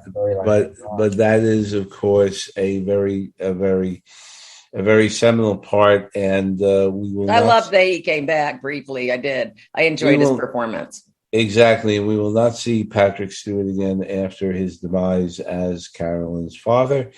but it is a fitting tribute for his contribution to Dark Shadows. Of course, it's Jason McGuire in the first year, and that was Paul Stoddard, in the second year. And you will in the next block see pictures. Let me put it this way: pictures of Paul Stoddard, but he is not to be seen of again, and that is that was quite a tribute to him.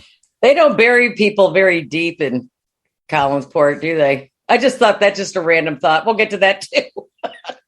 Just like everybody just seems to just 6 inches of dirt. Here I am.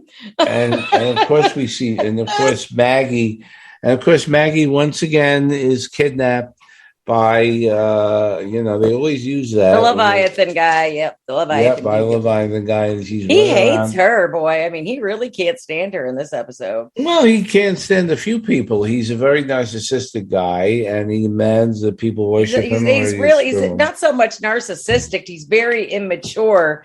Yes. And self-centered and shallow. Yes. And he does it really well because it's all about him. It's all about his needs, and he doesn't pay attention to the book. He does whatever he wants. That's and exactly Oberon, right. I'm just wondering why they didn't write Oberon coming in there to slap his hand, but I guess we wouldn't have got any climax to the story if, Oberon had popped in earlier. So he's a big headache to Barnabas. He really is. And I don't know if we should talk about Barnabas's behavior kind of confounded me in this block because 1 minute he looked like a man possessed. Mm-hmm. And then the next instant, he's being rebellious again, and he's kind of like Barnabas again. Well, I think what happened there was they said, you got to kill Julia off. And that was the point at which Barnabas said, no, I cannot kill her. She's done too much for me. And he tries to start finding ways to see if he can avoid that. And I think at that point, he started to break away from the Leviathan thing. And again, they lied to him. They said that they kept Josette prisoner when Josette actually killed herself with poison, and Barnabas didn't know that. But wasn't she alive? But in another timeline, she was alive and they caught her, didn't they? No, they killed her off in 17. She killed herself off in 17. Okay, is that when she drank the poison? That's get confused. Right. So she isn't alive. No, she isn't alive, but they lied to her. So she actually died. So Barnabas did not. Okay, I forget. I digress. Okay, so nothing has changed, really. She still dies. The timeline has not really, other than that's correct. Circumstantial. That's correct. But they lied to him. They're lying to him. Okay, because I got confused about that. Okay. Well, it's not. It's not. It is pretty reasonable. You would have gotten confused. That you would have got confused because the Leviathan guy came back. They had a different Leviathan guy in the one episode that what's her name? Oh, for God's sakes. The woman who appeared as a vampire who might have married Neil Simon and did all those movies with him. I know you're talking about, but I cannot come up with her name. Marsha can you, Keith? She was in Cinderella Liberty. Marsha Mason? That wasn't her. Marsha Mason. Thank you. You get the Cracker Jack prize. Was that Marsha Mason? That's right. That was not her, was it? That was her. No shit. I didn't know that. Now I got to go back and find the bloody episode because I didn't know that was her. That was her. She did an extra stint on Dark Shadows when she was an unknown, and she played the hooker turned vampire when. Oh my God, that was her? That's correct. That is right. Oh my God, I didn't notice. And that is another instance of somebody who was of an actress who was an unknown. I love it when I learn something new every day. That's so cool. Okay. Unknown, came on Dark Shadows for one episode. And of course, later, she married Neil Simon and she went on to fame. And that's right. So that is Marsha Mason. Goodbye Girl. That's like one of my favorite movies. 9:15, if I remember correctly. And it was a great little episode because she really, for the limited role that she had, she really played it well. And yeah, she did. She was She was destined for greatness. Absolutely. So here she was, but and of course that Leviathan with an Italian name, because and I'll go into that in the bloopers, because they couldn't get the regular Leviathan, I guess, onto the show that day. But then the regular Leviathan, okay. Yeah. But then essentially he laid out the rules to Barnabas that the Leviathans are not supposed to kill mortals who are part of the Leviathan by the cult rules. are supposed to do that. And was the basic issue with Michael Maitland, who said, and later Chris Pennock, who said, I don't care what the book says. I'm going to kill whoever I want to kill. And that is something that the Leviathans are going to get back to him on. But it was because of that that Paul Stoddard was killed by Chris Pennock and so forth. But that was a wonderful episode in terms of Leviathan saying, Barnabas, if you don't go along with us, because they knew that he broke off when it came to killing Julia. And they actually kind of gave in, because the guy said, okay, you don't have to kill Julia today, but you have to punish her somehow. And you have to get her out of the picture.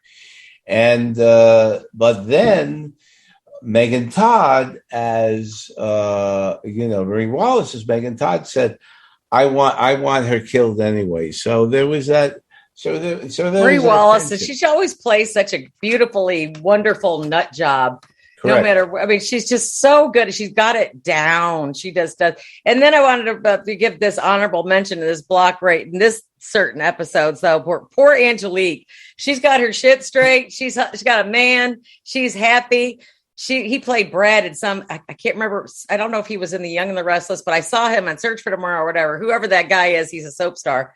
Who's playing her husband, but she's just content finally. Chris Burnell?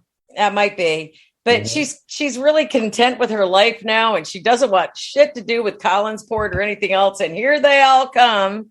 And, Julia's like, of course I won't tell Barnabas where you are.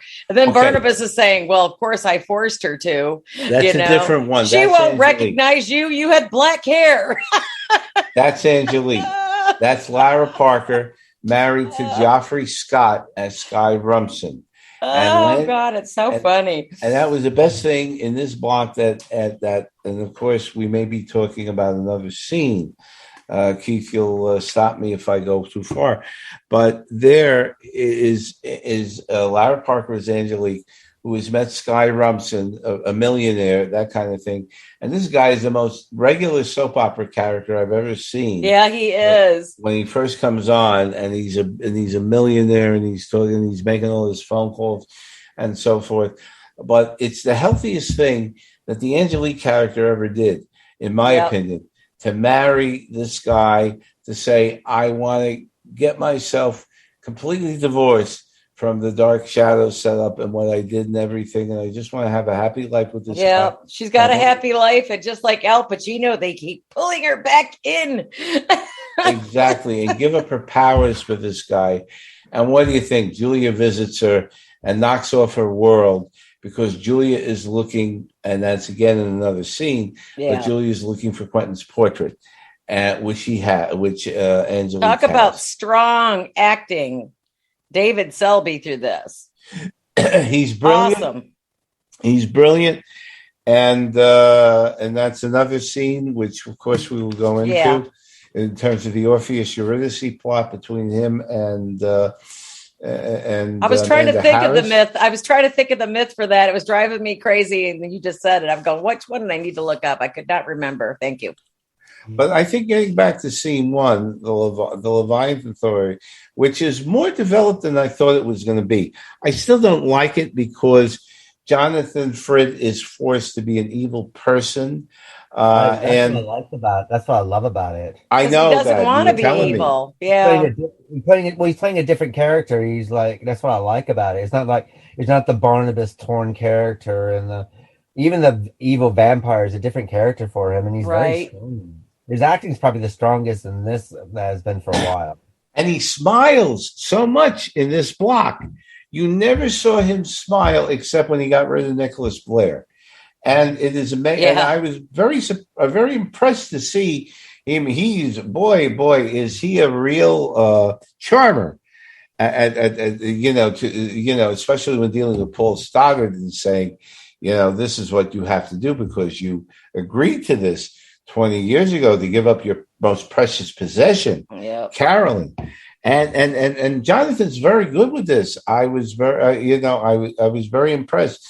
But the bottom line is that the fans wanted the sympathetic vampire Barnabas, who really had that. And again, the decision is made that when they tell me he has to do away with Julia or do something with Julia, that's what changes him, and that's what makes him decide that he's got conflict. Yeah, and I think that's.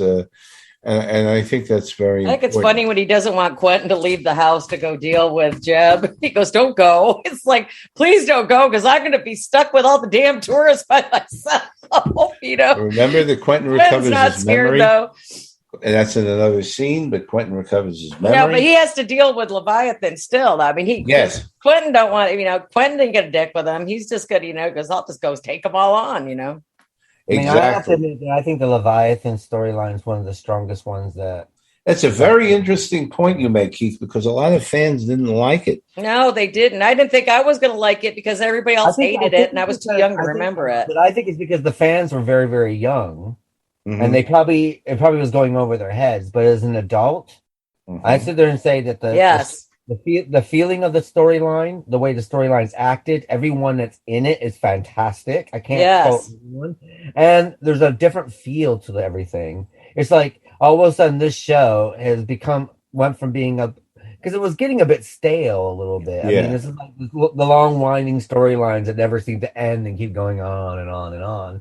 And all of a sudden they come back to the modern day, and all of a sudden it's like it's a new age, it's a new decade. And that's what it had that feel about it. And that's what I love about it. It's just like, this is exciting. The storylines are good. No wasted lines whatsoever. There's no wasted scenes. Everything's very crisp, very to the point. Everyone's at their top. Everyone's just at their top game. It's like, you get a Jonathan Frid who's playing a different character from everything that we've seen him play before. Yeah, it's not the whole all this other stuff. Julia Hoffman's very strong as well. She is so on top of everything. Yes. Joan Bennett's probably at her top of her game at the moment. Yeah, she is too. He's fantastic as going Louis back Edmonds being the loving mother, and then but there's something sinister going on with her. Psycho cult member, yeah. Louis Edmonds, a few short scenes, but he's pretty good, and especially David Hennessy, who is excelling at what he was so good at, which is being possessed by somebody. Yeah.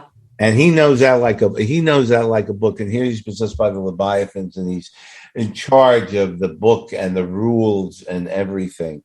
And it's extremely. Well, maybe Keith hit on a point though, because when I was younger, or whatever, I probably wouldn't have been able to sit still for this storyline. But when you get a lot more, like we always watch cinema and we read.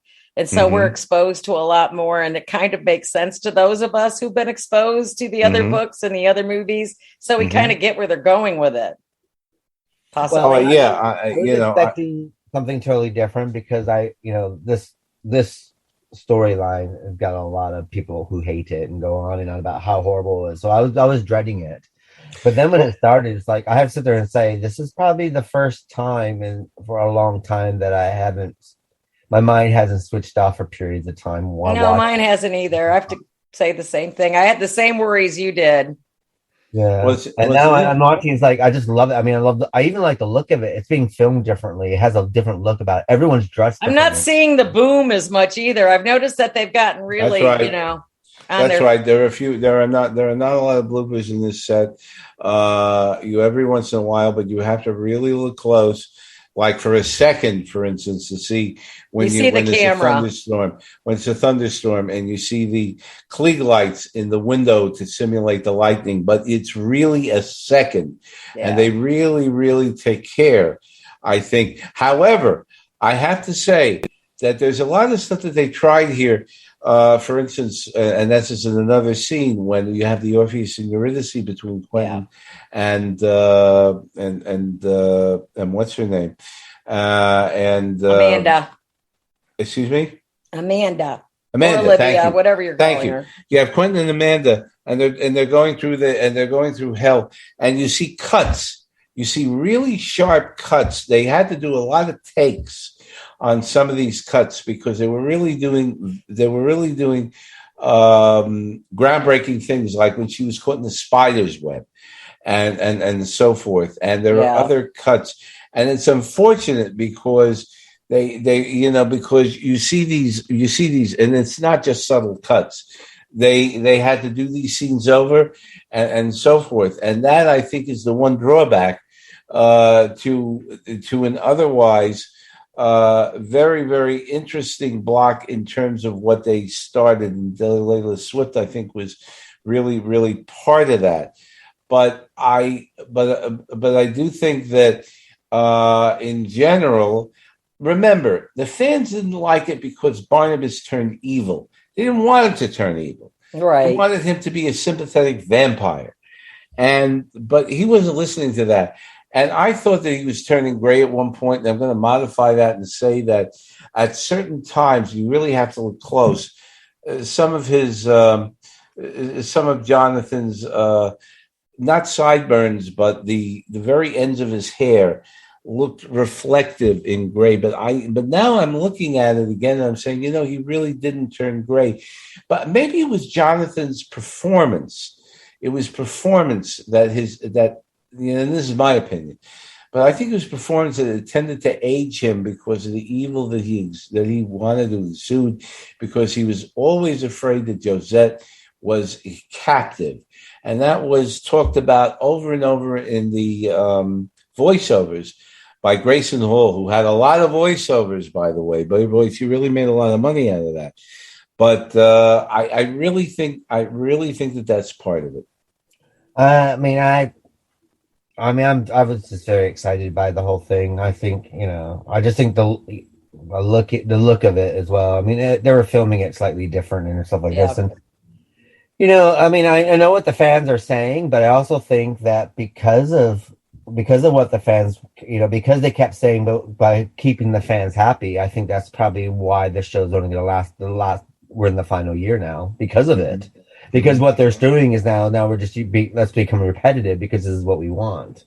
And I love when they keep trying something new and keep doing something.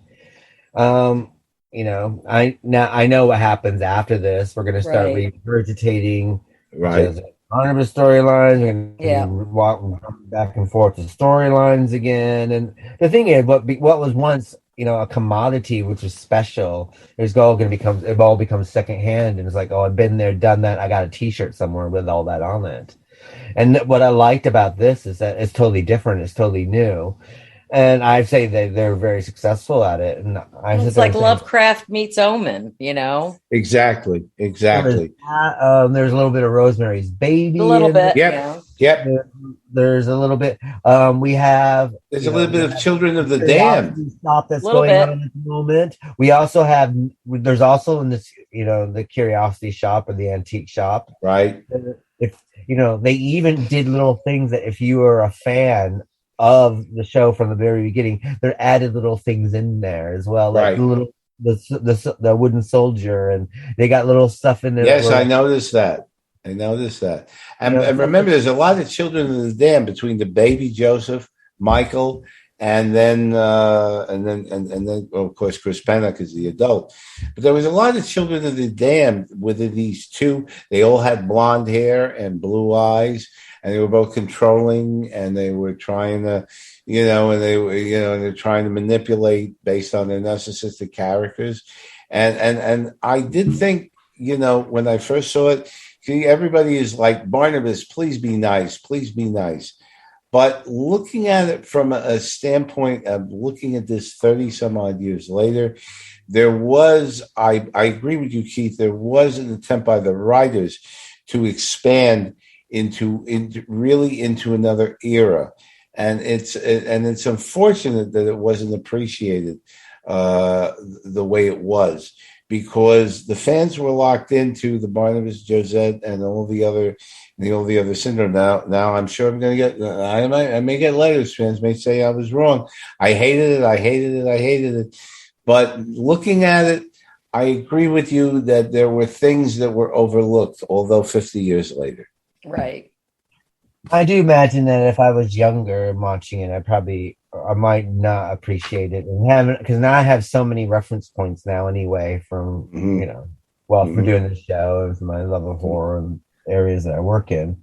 So it probably gives me a different appreciation. But at the time, if I was between the ages of 5 and 15, I wouldn't have those same reference points. Right. When the show was in for. But looking back on it, I said they're saying this is a winner for me. I was like, I was shocked. I wasn't expecting. I expected to be really bored. And it's not over yet. I was too, because I heard such horrible things about it. And it's just like, now I like it probably just as much as, if not more than, the Phoenix storyline and stuff like that, because there's so much going on. I'm so excited to have Quentin in here. We got these other storylines to cover. I mean, there's just so much going on in this block, and it's just so nice to see, and it's refreshing and different. Yeah. Quentin's coming back to life was a real boost for the show, because everybody wanted to see David Selby again. And of course, he comes back as Grant Douglas originally, right? And then Barnabas runs him down. And it just goes to show you, the man has a driver's license. I don't know how the hell. I didn't even know Barnabas knew how to drive. Okay. Me neither. The last time we saw it, Vicky was driving him last year. I know he's not driven a car like every. But this time, Barnabas was out to kill the person who was going out with Carolyn. He didn't know that it was Quentin. So there you are. And all of a sudden he's cleared and there's no problem. And he ran away from the scene of an accident. They leave a lot of dead bodies around Collinsport, I noticed. And there's not really too many inquests. It's a very interesting take on it. They decided they were just going to get rid of all the old thing, because that would have taken another 4 or 5 months with the autopsy and everything. But Quentin survived, and that is a very, very big addition to the show, as you're going to see later on and in other scenes. But that's so that's the long and the short of it. But I agree with you. This is looking at the Leviathans so far, and it's not over. It's not over. We go into the next block, and we're going to see other revelations in the Leviathan. Since Chris Pennock started in 5 episodes before the end of his block, there's going to be a lot of other stuff in it. It's going to be very interesting. This brings us to scene number 2, the tape portraits. Olivia Corey searches for the tape paintings. Julia allows Olivia to photograph her tape painting, leading to Olivia to a surprising discovery. Professor Stokes has the landscape paintings removed from the tape canvas, revealing a portrait underneath. Julia visits Harrison Monroe in the hopes of learning more about Charles Delaware Tate. Chris forces Tate to paint his portrait in order to save him from becoming a werewolf. Julia finds a Tate painting in the possession of Sky Rumson, a new husband of Angelique. Angelique assures Julia that she is happily married and has given up her witchcraft. So, Tom, what are your thoughts of the Charles Tate closing up storyline? Sure. So this is an interesting plot B. Of course, we talked about plot A before, but here Amanda Harris has come back. Donna McKechnie. Amanda Harris has come back as Olivia Corey. I love her. And the first painting, which Professor Stokes has another professor to take care of. And that will be in the blooper, and that will be in the stars when I do the bloopers. Turns out that first painting is the portrait of Amanda Harris, which was painted by Charles Delaware Tate. There is a second portrait that, and Charles Delaware Tate has lived all these years as Harrison Monroe. And Roger Davis portrays a nice old man a portrait, and that is kind of like I think that's kind of like the Wizard of Oz, because they find Behind out the where. curtain. Yeah, that's right. The man behind the curtain. They have that bullhorn in front of the house where Harrison Mine is. What are you doing here? What are you doing? That's Wizard of Oz. That's Wizard of Oz. And I like Julia how Stokes has a painting removed and placed on another canvas. I mean, don't get me wrong. I love art history and stuff, but I have never seen that happen. Like take the painting off the other painting and put it on the other painting and another canvas. That just don't happen. Well, what he does is he's painted one canvas over the over the Amanda Harris painting. He does another canvas, which is the exact duplicate, and paints it over Quentin's portrait. And that was got Dorian Gray still going on in this exactly. One that's the Dorian Gray thing, and that goes through a New York auction, and Sky Rumson buys it at the request of Angelique because she's so fascinated with it, and that's where Julia has to come to the island where Angelique and Sky Rumson live in order to get that other portrait. And it's kind of interesting to see the interchange between Lara Parker and Grayson Hall, because they were friends in the 1890s. Right. And now she's saying to her, and it's the healthiest thing I think the Angelique character has ever done in her life. She says, all right, you want the portrait, you can take it, but don't bother me again. I'm happy with this guy. I married this guy. I gave up my powers for him. Although later on, she does not technically give up her powers. That's She's correct. just not using her powers. That's correct. Later on, we find out that she says, I still have my powers, but I haven't used it. But if he stops loving me, I'm going to lose my mortality, and I'm going to be back to a witch. Right. So it's a little confusing that way. But she's essentially saying to Julia, okay, do that. Don't tell Barnabas about anything. Leave me alone. I have a new life with a guy who loves me, and I want to live it. And I'm willing to live a normal human life. So what does Julia do? She tells Barnabas the first chance she gets. He forced her to, remember? She forced her to. He didn't do too much forcing, to be honest with you. She's in love with him. She'll do whatever the hell he wants. Yeah. I was a little disappointed in the Barnabas character because she didn't really care whether Angelique had a new life and she was. Well, he's a vampire. He's selfish. No, he's not a vampire at this point. But he's still, it's sort of like being a dry drunk. You're still an asshole. You're just not well, drinking. It's an interesting point you raised. He certainly needs a 12-step as a human. I'll tell you that much, because he's a human being. But God damn it, he says to her, I still need this in order to help me out. You got to. But tell he did say he wasn't going to cause her any harm, as she did say no. So yeah, wonderful. But the point is that he still made Julia break her promise. Now, on the other hand, Julia wasn't too strong there. Julia said, no, she didn't put up a big fight, did she? She didn't put up any fight. She'll go off the Brooklyn Bridge for the guy. Yeah, so, poor Julia. I felt, even up until the very end of Dark Shadows, your heart breaks for Julia because she's been in love for thousands of episodes here with him. You know, she got unrequited love for the guy. Yeah, and it's as simple as that. And he knows it, and he abuses it, and he uses it, and he abuses it. But, and he goes, oh, Julia, you'll be helping me out so much, blah, blah, blah. Well, that's what I was texting Keith about, though. I go, it's like all's forgiven. He bit Carolyn, had her under his power. I mean, all this shit happens and transpires, and everybody's just all good with each other, water, blood under the bridge, however you want to look at it. Well, that's pure hypnotism as a result of the Leviathan. He's got Liz, he's got Amy, he's got David. So he doesn't have Julia. Only some people are, what is it? Correct. Immune. What is it? Immune. Compromised with the box? Well, yeah, but it seems like as far as the Leviathan is concerned, Barnabas only has control over the people that Leviathan wants him to have control over. So let's say that Barnabas decides, I want to have control over Julia. Leviathan doesn't want Julia for whatever reason. Right. I don't know if they ever make it clear. And like Maggie, Leviathan doesn't want Maggie either as part of their group. Right. And there are people that are not, they're not allowed to be part of the group whatsoever. He wants Julia, but they want Julia killed at first, and then they go back.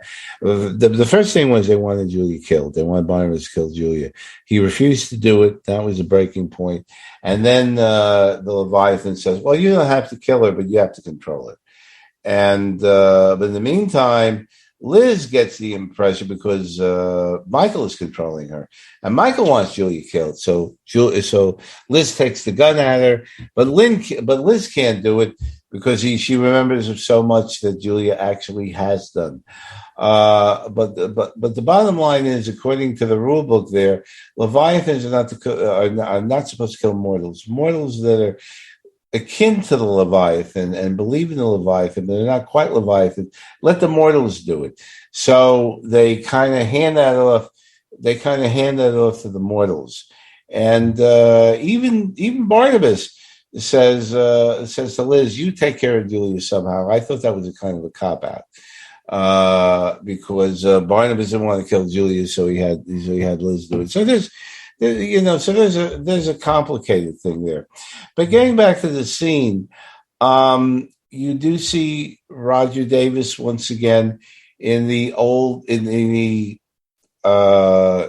Wizard of Oz. Young Charles Delaware Tate loses his head. Roger Davis tells me that was one of the funniest things on Shadows, in that they did a fake head of his was supposed to fall off, and they had to keep redoing the scene because Roger was laughing so hard. But the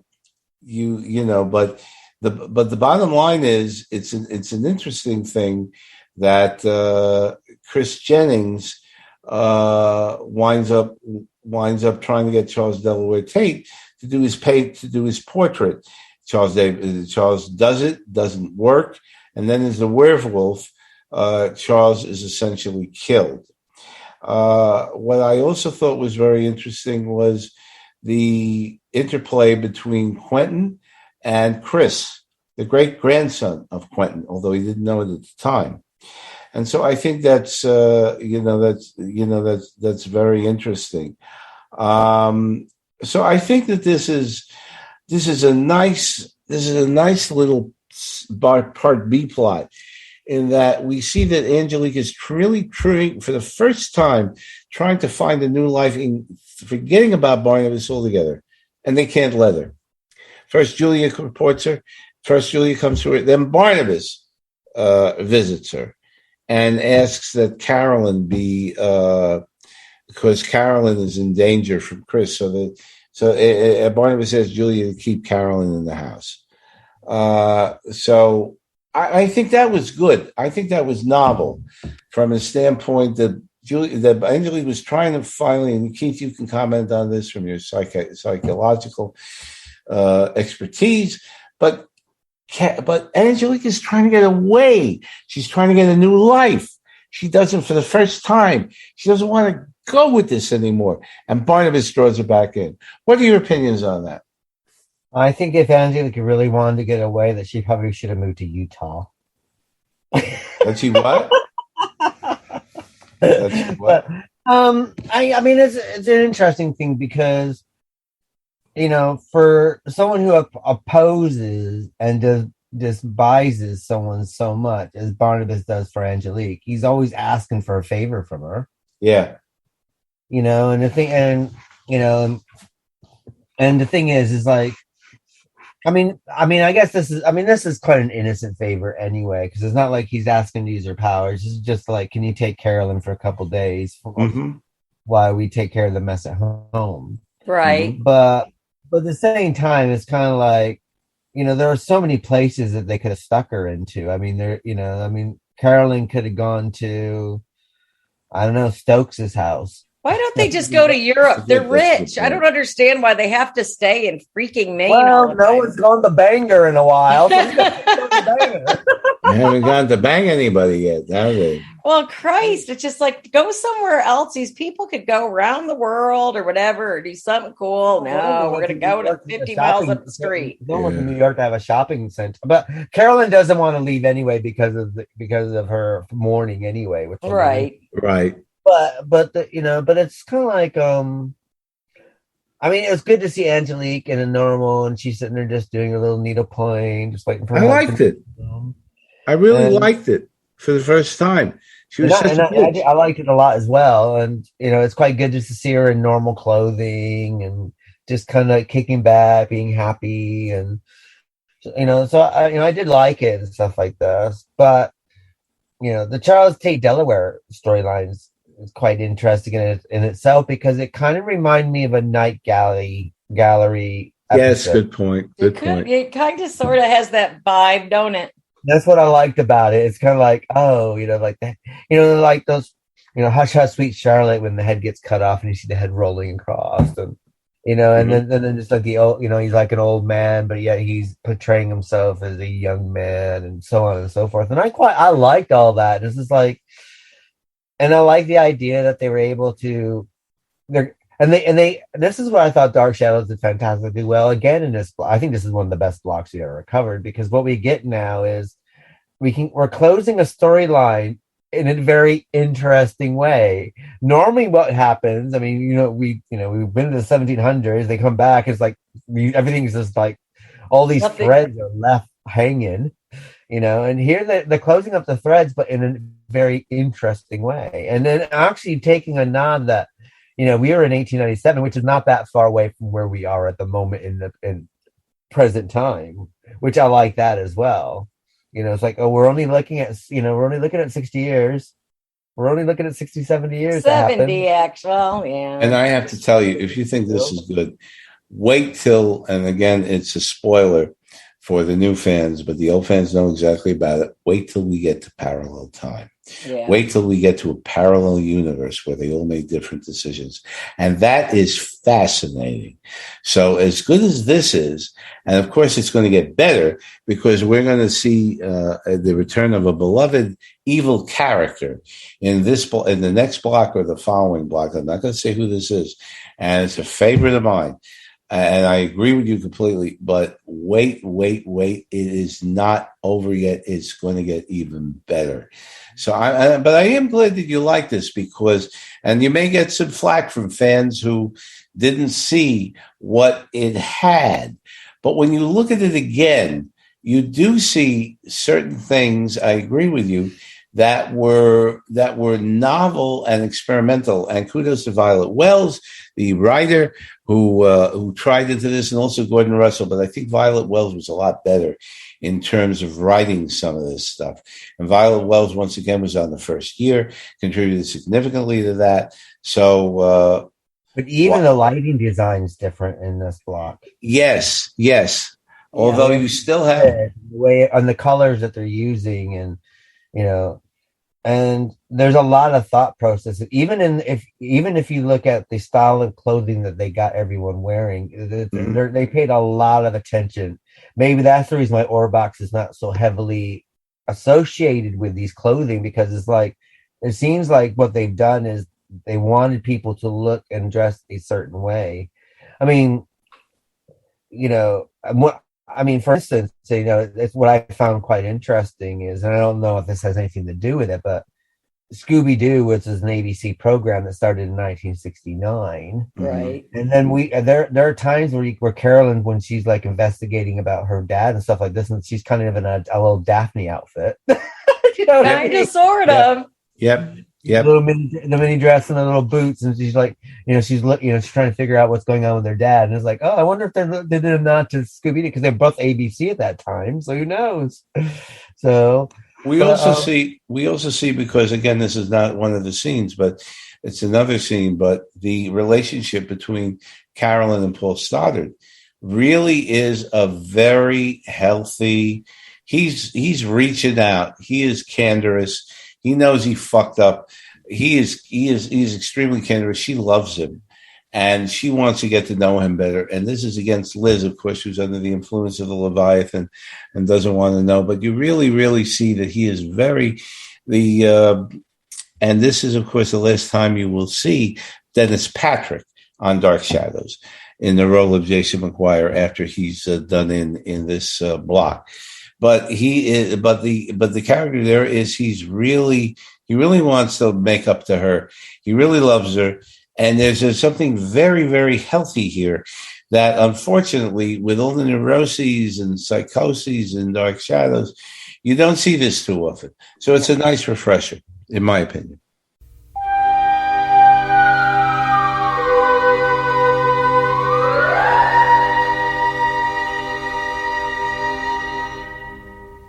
This brings us to scene 3, Quentin's story. The ghost of Lily Collins warns Karis Jennings that he must find Quentin. A seance is held to contact Quentin. Barnabas is concerned that Carolyn is infatuated by a stranger. Julia recognizes the stranger only goes by the name of Grant Douglas, but he cannot recall his past. Grant's possessions give no clue to his identity, and Olivia wants to help him. David recognizes Grant as Quentin. Hoping to restore his memory, Julia and Olivia go to Grant to show him Amanda's portrait.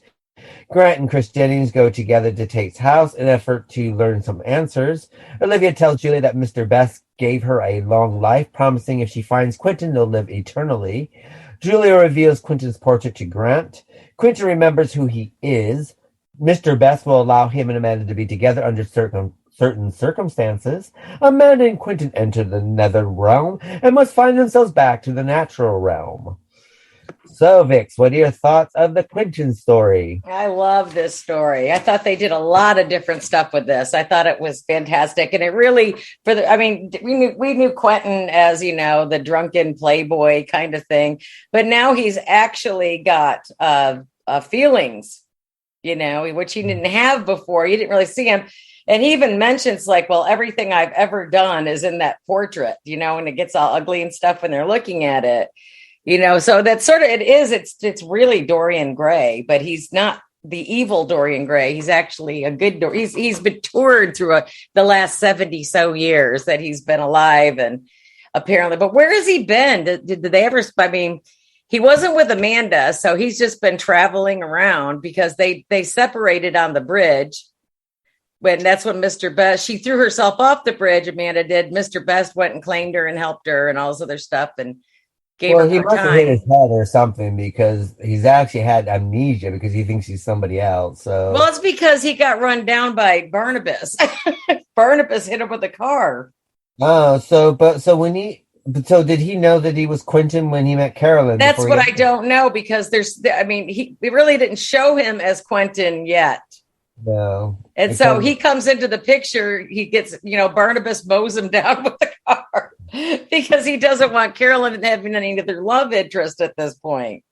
And that's what happens with that. And I was kind of confused about that a little bit, but that was the whole point. Amanda's got to make Quentin realize who they are so they could be together forever. And apparently that doesn't come to fruition. It's kind of a cruel thing though, isn't it? Because they can't touch each other. Yeah, they can't touch each other, which is kind of a cruel thing. It's mean. He's really a mean Grim Reaper. I think that's who he's supposed to be. That he's death, right? I loved it when they went into the netherworld and they, she gets caught by the spider, and they're going across the bridge. I love that. That was fun. It reminded me of Monster Movie Matinee growing up. A little bit. It looked like the Monster Matinee movie set with the little bridge and the whatever was up on top. Yeah. And I loved it. I think the whole thing was brilliant. And I love how it was different. That's again another block where they tried. It was something totally different. It was more. It's refreshing because that they actually they put it out there. And, like I said, I couldn't remember it was Orpheus and Eurydice. I knew it was a mythological legend, and I just could not remember which one it was. But he goes into the underworld to get Eurydice, and bring her out, but he loses her. He never does bring her out, which is really sad because I wanted Quentin to be happy. If anybody deserves to be happy, it's Quentin. It's let the man have something, for God's sake. And it was a strong way to bring him back, because we didn't spend Do you remember when we got Roger Davis back and he coming in Prague time with Victoria, and we had that just went on forever. It's like, Yes. and this is very sharp and sweet. It's like, you got Quentin, but at the same time, Quentin's kind of getting involved about what's going on and that sort of thing. But at the same time, he's still trying, he's not wishy-washy either. That's what I liked about him. Is like he's determined to figure out who he is. And once he figures out who he is, he's like, okay, I know who I am now. And then I'm going to do this. And then he figures out who Amanda is, or Olivia / Amanda. And it's like, okay. And I like that. I think the way they able to bring him in was so fun and so it was. It really. I really enjoyed it a lot. It was nice to see. I mean, I like the fact that Quentin is not that Barnabas is wishy-washy, because he sometimes is, but Quentin's like solid hellfire constantly. He's always rebellious. He's always he's just not a big pussy in any capacity. And he's always there to arise to any occasion, eventually, sort of like helping out the family, because he realizes now, well, this is his family, might not be his 1897 family, but his family nonetheless.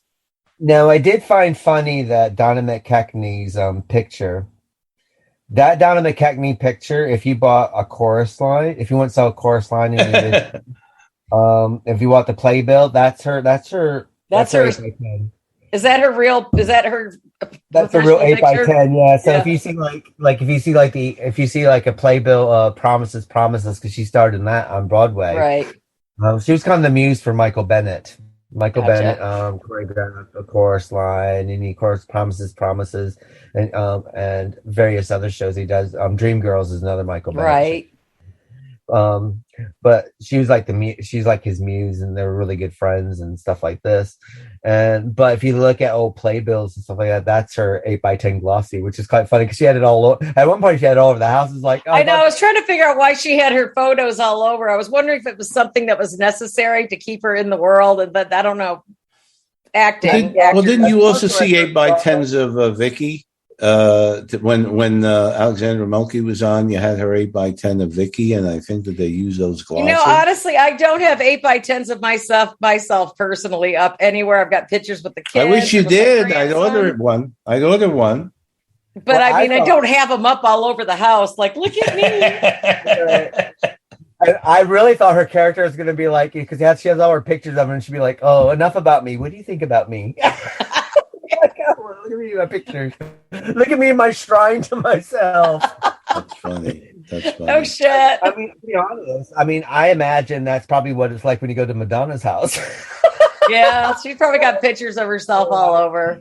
Well, she's got all those table books, so she's got framed pictures somewhere. Yeah. Yeah. But yeah, and I really thought Donna McKechnie was very strong as well. I love her. I love agree. Her character. I love how they wrote this. She's a lot stronger in this storyline than she was in the previous storyline. She's yes. She was kind of a wet noodle, but now she's kind of like a heroine of sorts. She's still scared, but they didn't do the entire ankle breaking like they do with most women. I was really happy though that they did the netherworld kind of thing, and that you had Death watching. I thought I was watching Final Destination a little bit, but in the 1969, 1970s genre. Mm-hmm. But it was still sad because the myth is sad, and so anybody does anything, it's not going to be a happy ending. Well, it's the Orpheus and Eurydice thing, and I think that was what this scene. It is. I looked it up again because I could not remember the name of. I love Greek myth, but he goes into the underworld to bring her back, and at the last moment, all this, yeah. At the last moment, and it's kind of cool. I enjoyed the Cy Thomas set that they did as she was as both of them were going through the underworld on the way back, and they held on to each other by Quentin's jacket, because I was wondering how that was going to be. But the fun thing is that at the very end, and why did Quentin say to her, "Hey, listen, there's a misstep. Don't worry about it. Go across it. He didn't tell her. So she goes through the step. He holds her in order to, and that's it. When the minute he touches her in order to save her, they are gone forever. It's so cruel. It was so cruel. It was a cruel myth. Most Greek myths are. Roman myths aren't any better. But I mean, the way they incorporated it into the script, it's just cruel. maybe anything in any religion. When has God ever been good? There's always God is a cruel God. No matter what. Especially the Old Testament. The Old Testament God is. The God of the Old Testament is a vicious person. The Old Testament God is an eye for an eye. Yeah. And I kind of weigh that way too. That kind of thing. But what I liked, and I liked your first. Look what God did to Lot's wife. It's like, don't, whatever you do, don't look back. Yeah, pillar of salt stuff. Sodom and Gomorrah. That's the first thing you want to do. If God never said don't look back, you never would have looked back. Well, I mean, he was nuking the two cities of Sodom and Gomorrah. So, right. It's like, I think I would have looked back. That's right. Think about it. And you would have been a pillar of salt. We've been in a situation where we've been in a restaurant and someone goes, don't look now, but such and such. But it's just like, I know, don't give it away, but at least try to be, Don't look now. If that person told you not to look, you wouldn't even look. So but I have to tell you, and for the fans, Keith lays this out in advance in scenes so we can look and we can recollect and so forth. And the first sentence that Keith had here is the ghost of Jenny Collins warns Chris Jennings that he must find Quentin. This is a very, very precipient comment because we finally see another scene where Marie Wallace plays Jenny, one of her favorite roles. And this, of course, was gone. She was killed and everything like that. And she is now, and of course, in this block, she is now Megan Todd. And it's nice that she fluffs her hair out. So she looks really sexy from the original thing where she put everything in a bun. But isn't it so nice to see Jenny as she originally was, crazy Jenny, not the former Jenny that was so sweet. Crazy Jenny, in one scene, warns her great grandson, because Chris Jennings is her great grandson, that he must find Quentin, and she's still trying to protect him. I think that is very, very very nice for this show, and I don't know if a lot of fans realize that. But I think they do, because they always felt that the character of Jenny was one of the best things that Maria Wallace ever did on Shadows. And as far as the rest of this is concerned, basically, if Carolyn and Chris dated, they're like kissing cousins. Yes, for a while. But Carolyn realized kind of he wasn't for her. He wasn't for her. Because he was too crazy, and he was. I have to break the date. I'm going to become a werewolf. That kind of thing. I can't tell you. Or knowing Carolyn wasn't crazy enough. her boyfriend's always. I think Joe's the only norm she's ever dated, isn't it? Yeah. No, of course not. Didn't you like the fact? I know what I liked. I don't know if it's part of this scene where Quentin actually meets Chris as the werewolf. And it's part of this block. Right. But I don't know whether that was a first. But that was a first. Well, but he didn't know it was Chris, though. No, of course he didn't. No, of course he didn't. And Chris is his grandson. Great grandson, right? Great grandson. The great grandson. Well, if he would have had a child, it probably would be grandson, because it's only 70 years in the grand scheme of things. Could be great, whatever. Well, let's see. So we're talking about Jameson was the grandfather, was the father of Elizabeth and Roger. I'll figure it out. But there's either. But he's either. If you think that, I'm just in there saying if Jameson is the father of Elizabeth, and Elizabeth has Carolyn, and Carolyn and Chris are around the same age. And I guess that's why I thought it was a grandson, because obviously they're not their next. Elizabeth's the next generation. They're the generation afterwards, aren't they? Right, and Quentin is the brother, and Quentin, And James and Quentin and Jenny. Then Quentin's child. Correct. They're- Quentin and Jenny, and that's Lenore, and Lenore is the grandmother. So Quentin is the great grandfather, of course. And And can't they dye that woman's hair? Is it Chris's? What's her name? who? Oh, Chris's first love interest. What's her name? Oh, God. Sabrina. Sabrina. They had hair dye in 1969 and 1970. They keep bringing. Why don't they? She likes that. She likes that mad look. She makes one appearance on this block, and that's Sabrina. And she makes one opinion, one appearance on this block, Yeah. and quite frankly, And they have to get her back to the nut house. it's a little disappointing. Nut her in. All of a sudden, she's walking.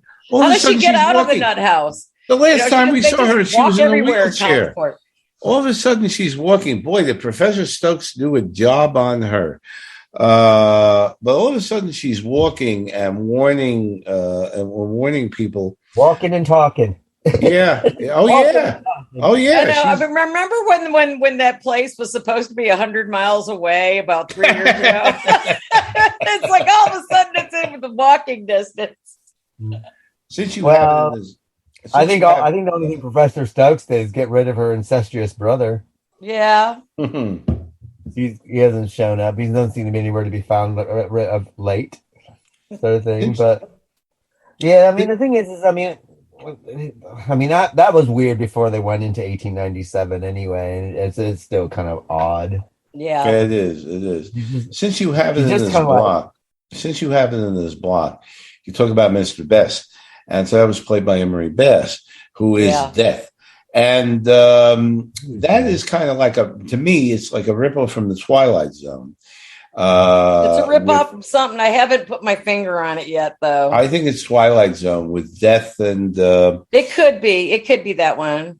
what's his name? Well, Death always was like a bit of a dandy, isn't he? So, Yeah. And he did a voiceover, actually. Emery Best did a voiceover for Dark Shadows, which is in the beginning, which is some of the voiceovers at the beginning of each of these episodes were the best they've ever been. What's that? The voiceover work that was done before each of these episodes and this block is probably the best voiceover narrations ever done for the show. Then you have to compliment Grayson Hall, who did a lot of voiceovers. I counted. She was just superb through all of this. No matter what, I still love it though. Almost every other episode, she has to go get her medical bag. It's like, oh well, who's she going to shoot up in this episode? That doesn't change. And when she has to try and revitalize Michael, who is that's right. I forgot about that. And she doesn't even have a crash cart, and she uses she uses a syringe to try. I know. What is she? She did something. I was laughing like remember. crazy. The kid is dead, and she's using a crash, and she's using a syringe. What the hell is she injecting him with, Keith? Oh, the best thing is when she goes to Quentin's like, we need, can you come with me? So Quentin goes with her, bring a shovel. And they're digging up Michael's grave, and she's just standing there like the queen with her handbag. I know, she's always got her handbag. She's got her handbag like with her at all times, and it just cracks me up because women used to have those bags, Well, my grandmother had those bags. You know what I mean? The queen still has that bag. God love her. Yes, she does. To me, I think that all these people who dug up graves can take up part-time jobs as grave diggers and make a lot of money for the kind of work that they do. Well, they never get dirty. They don't dig them. I mean, I could bury somebody 6 inches under the ground too, man.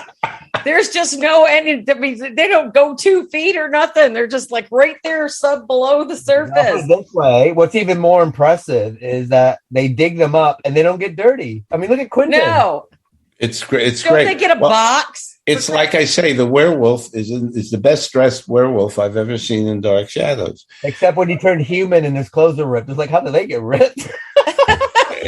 Well, Quentin's clothes got ripped because he had a fight in a bar, and that was really kind of cute. I like how Quentin gets in a fight with Jeb in this one, though. Or was that Wasn't I don't it? thi- Yeah, I it was think that's 9:40. later.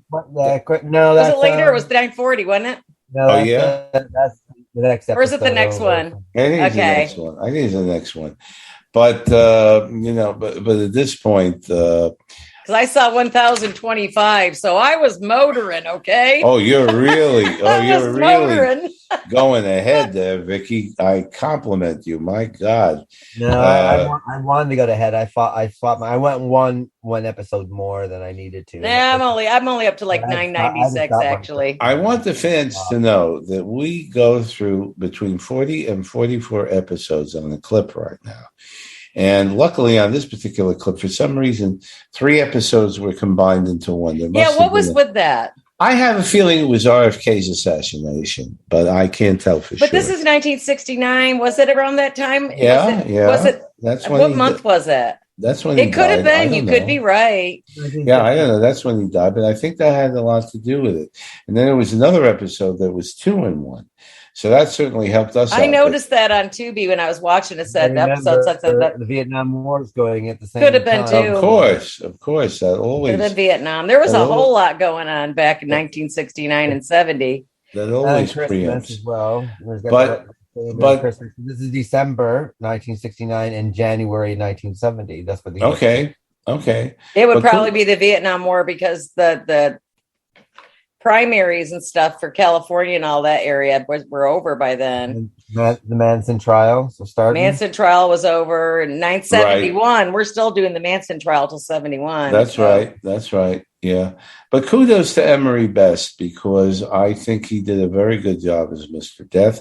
He does. He did a fantastic job. I enjoyed his little, Yeah.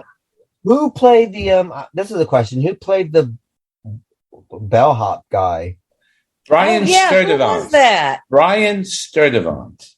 And he was on for a couple episodes, and I think he went on to a couple of other movies in 73, but I think his career was kind of brief. I got to look into his history a little more. But Brian Sturdivant was very interesting in terms of his British accent and in terms of an odd face. Yeah, he did. And he was like a very angry bellhop. He was not happy being stuck between worlds. I think I thought he had a monkey mask on at first. I thought he was weird looking at first until I caught the hat, but he obviously does not like his job in between worlds. But he was annoyed at Amanda because he said, you were lucky. You got to live 70 years after the death fished you out from under the Brooklyn Bridge. Yeah. Because I really think that scene where where Amanda and Quentin met on the bridge and they were in New York, I think that was the Brooklyn Bridge. And that's my own particular take. It could be. They were in New York. Yeah, exactly. That was my own. There wasn't the Verrazano Narrows and all that stuff had not been. Oh put up no, yet. no way. That was a century later. Yeah. And I don't think the Manhattan Bridge was. I don't think it was up yet either. No. So it was the Brooklyn Bridge. It had to be because that was the only structure. Like there was one other structure, but I don't think it was in Brooklyn. So that has to be what that is. That's a Williamsburg Bridge, but I think that was the Brooklyn Bridge. And it was really that's a really big jump too. It doesn't look like it when you see pictures of it, but that will kill you. Mm-hmm. That will definitely kill you. Exactly. But I'm surprised that Brian Sturdivant didn't go on to other stuff, and I'm going to research other stuff for. You might have just lost track of him. But anyway, that was him, and I thought he did a pretty interesting job. Considering what he was given, and he really kind of he stood out, and I think he stood out because of his accent. I really do because was that a real Cockney accent? Yeah, I think. Well, because every time I hear Cockney accents, I go, "Oh no, here goes another Cockney accent." So more Cockney accents. I think so. I will certainly look into that. Keith, your story, your take.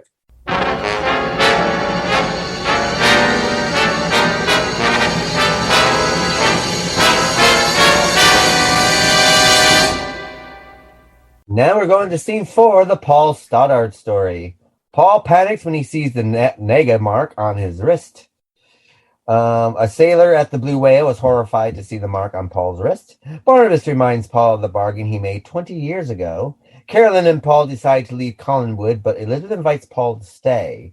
Paul realizes that neither Elizabeth nor anyone else believes his warnings. Roger becomes furious at Elizabeth for allowing Paul to stay at Collinswood. Stoke finds Paul after he has collapsed and takes him to the police. Barnabas arranges Paul's escape from Collinwood. Paul flees to the antique shop.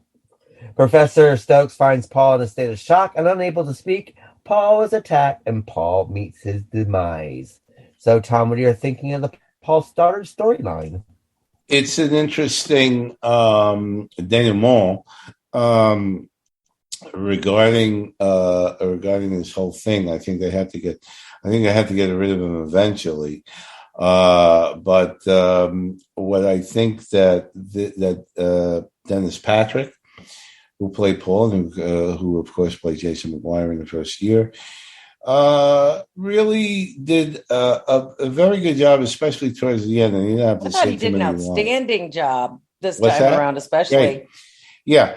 He didn't have to say too many lines. He didn't have to say too many lines in the last couple episodes. Well, he's going so crazy. He knows what's going on. He knows there's danger. He knows and everybody's just saying, no. You know, and you feel his frustration. You know, he's so frustrated. He finally got his daughter. He's finally got a relationship with her, and he wants to protect her, and he can't. And I don't even think he realized he made the pact with whomever 20 years before. It doesn't seem like he even knew what he was talking about. Jonathan Frid reminded him of it. And again, the thing about this block that I really like about the Barnabas character is I've never seen him smile so much. I have forgotten it completely. I think he's having a good time, tell you the truth. Up to that point, the only time he smiled was when Nicholas Blair met his demise. And regarding Nicholas Blair, fans, just remember that name. But anyway, in the event, when it comes down to it, I think that, and of course, it went back to a 1949 flashback where Mr. Death met Blue Whale. Stoddard and and I think they handled that well. They had the old radio and the Blue Whale and so forth. And they really handled that well. But I think with Jonathan's brilliance really comes up when he says, and of course it's the writer's thing, but he says, you're your daughter's precious possession. It's your precious possession. Your daughter, yeah. And that's really Carolyn. And up to that point, Paul Stoddard really didn't realize that they wanted her. He thought that they wanted him. And that's and of course, that's in front of Carolyn. You're your daughter's precious possession, aren't you? And you see the look on Dennis Patrick's face. Very, very nicely done. And Carolyn and Paul decide to leave. You know, there's a back and forth between Carolyn and Paul deciding. Are these guys subdwellers? They're like subterranean dwellers, right? Who's that? The Leviathan. That's after Carolyn. They're in the underworld. They're in the underworld, and it's also water.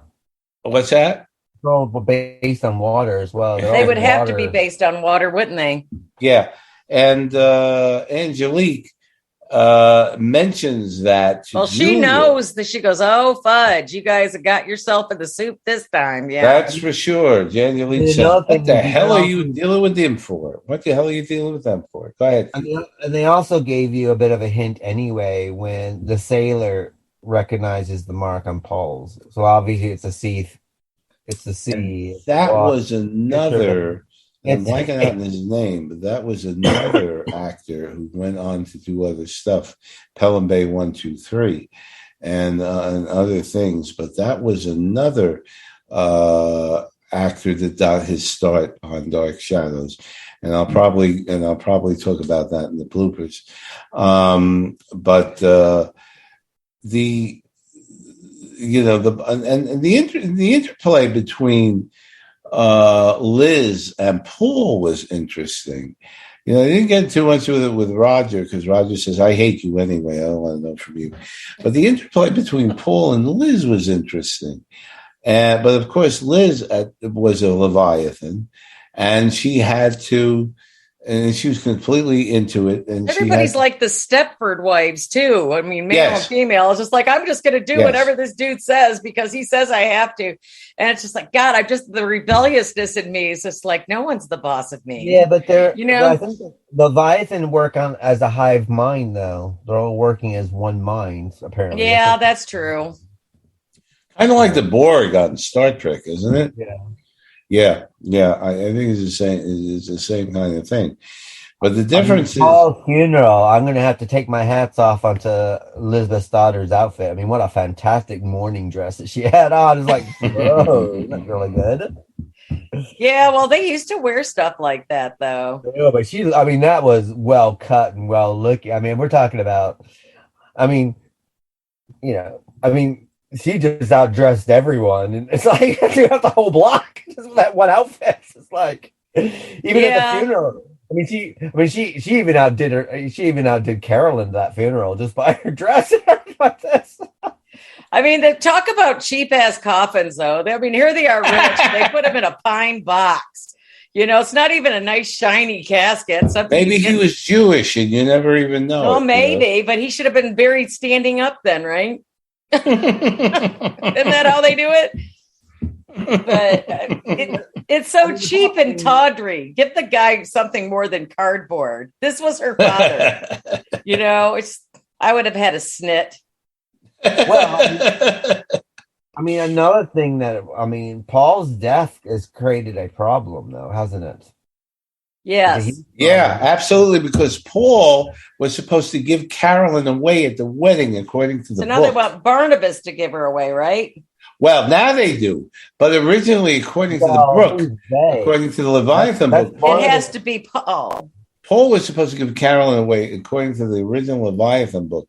When he was killed, that screwed up everything. Now Barnabas has to give her away. Well, Barnabas thinks he's the person who has to give her away because they're making it up as they go along. No one's talked to those bald-headed dudes with the robes, have they? About what? Oberon comes and goes. Oberon doesn't stick around much. He just comes long enough to be bossy, and then he takes off again. Make a few threats, then leave. Bill and Ted's Bogus Journey when they're with death. They did a bottle episode. I love that where they take him everywhere and he's playing. They did a bottle episode at one point where Barnabas is telling Julia everything because Julia finally I saw that. Everything. I like that. And so and it was good because the fans really needed because it was the plot. Well, that's ahead of. Isn't that? Tell me, that's a couple episodes ahead, wasn't it? No. Did it happen in this block, or was that ahead? Yes, it did. Okay, there's so many that I watched in the last week. It did happen in this block, and so they did an 1897 flashback. I love that Julie and Barnabas are in cahoots again. Sucked up into the painting of Josette. Right. They did I like that. That was excellent. That was really good. It was very well done. They did an 1897 flashback first with Roger Davis and Charles Elroy. Right. Then they did the 1795, and it was essentially a replay of the scene with Oberon, where Oberon told him what was going to happen and so forth. And that brought everybody up to date because there were so many things going on. You didn't really remember why the hell is Barnabas still acclimated to the Leviathan. And the bottom line was because he was lied to when he was told Josette was in prison, when Josette in fact died all along. But he still thinks up until this point she's alive. Correct? That's correct. And he was really duped. He's a little naive. He still has that little bit of naivete that he had before he became a vampire. You would think that all those years in that casket locked in there, he would have had some kind of time to think. Listen, if he had a bad back like I had, up to, or did he achieve a form of descication? He didn't. Can you imagine if he? I was just thinking because I've had a bad back from time to time, and I've had to stay in bed. Can you imagine if he had a bad back, Julia? I can't get up. I don't. I've fallen and I can't reach my glass. Please get me some blood from the hospital. That would have been so easy. He wouldn't have to attack people. He wouldn't have to go through this nonsense. It would have been really fun. But getting back to you, Keith, based on Paul Stoddard's story, I kind of, and of course, you will see little for the fans. For the new fans, a little stuff in the next block to see that Paul Stoddard has not been forgotten. That's all I can tell you about. Yeah. But the bottom line is that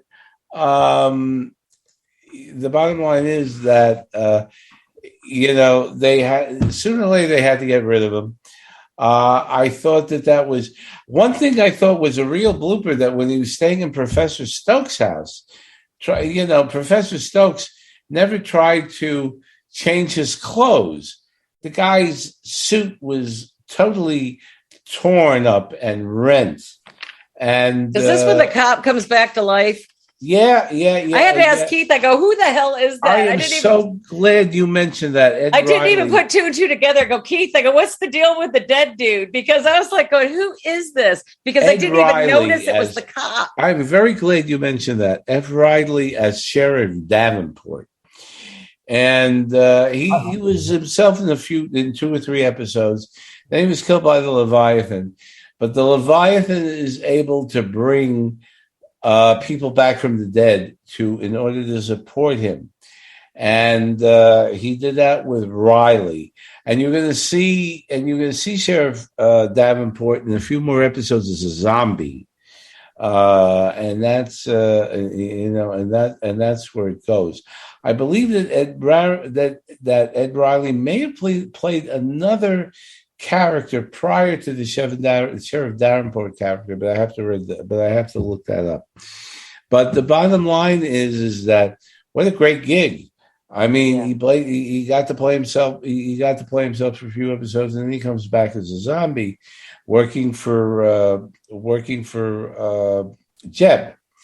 And so that's where that is. And you're going to see some stuff in the next block regarding that, which I think will be kind of fun. So I think that adds to the flavor of this block, in that what really, I have to say the fans were completely obsessed on Barnabas being a good guy. Well, he turns into a good guy in this block. Yeah. Because he tells Julia everything. He says, "I've got to, I'm glad they got back on the same page. I get really distressed when Julia and Barnabas are at odds like that, because they are the Abbott and Costello.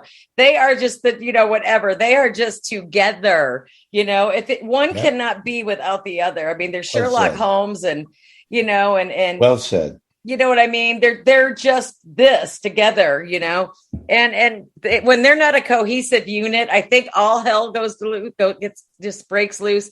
And I think that the end of the world always happens when Barnabas and Julia are not in a cohesive duo. So I just love that he told her everything. It's like, yes, he's like, Barnabas is back. It's like he lost his effing mind there for a while. I can't wait till he figures out Josette has ridden off into the sunset of eternity again. Exactly. But then again, never mind. I speak too soon. No. And you're going to see that again, where Barnabas is really split on other stuff and then they come back together on other stuff. And that's the beauty of the chemistry of the relationship. Julia's in love with him. Barnabas feels she is a true friend, and that somehow translates to the rest of the relationship, which has gone on for so many years, not just in this original rendition, but later on in fan-based renditions. And I see Keith now has all the characters in the background. Of course, you can't see it, but I see Keith has all the fans in the background that have contributed to Literary License Podcast over the years. And once again, I ask the fans to once again I ask the fans to vote for the podcast the way we've talked in the past. And while I'm on the subject, and this is not part of, this is not part of the particular, but the demise of Mitchell Ryan Mitchell Ryan as Burt Devlin is deeply felt by the podcast, and he died a few weeks ago, and we are not ignorant of the fact that he is, and may his memory be a blessing. He lived unofficially to almost 93, or officially he's 88. He lived a good long life, that's for sure. He had a great long life, and his contribution to Dark Shadows as Mitchell Devlin will always be appreciated by the fandom as well as the podcast, with your permission, Keith. And we unfortunately never got a chance to interview him due to conflicts. But I miss him, and I know you guys miss him. He's one of my faves. I wanted to mention that, Keith.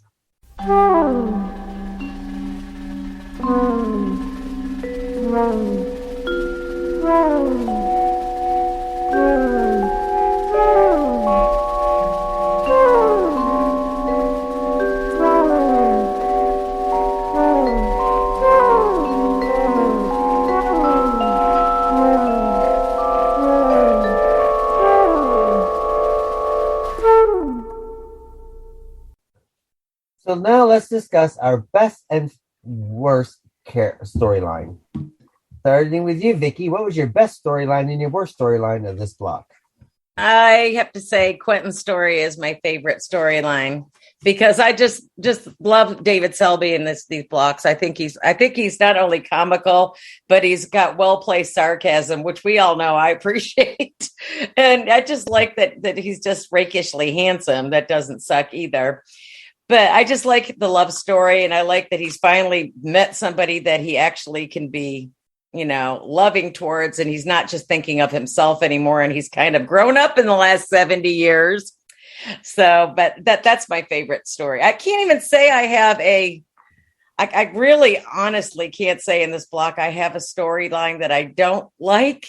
I can't even say there's anything in this storyline that I have a least like for. I'm trying to think it's just such a strong block.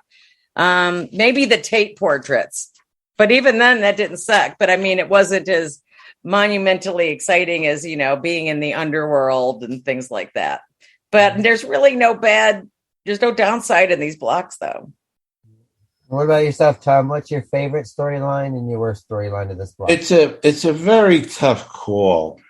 But I am going to say that as far as best, I do think the Leviathan storyline, and I've changed my mind after looking at this again some million years later, in that they really tried to break into new ground. Definitely. Regarding a Lovecraft old issue regarding, the old Lovecraft / Omen / Rosemary's Baby. They covered it all. They had it all. Yeah. The old ones coming back to Collinwood, which even Lovecraft fans who are not Dark Shadows fans don't appreciate.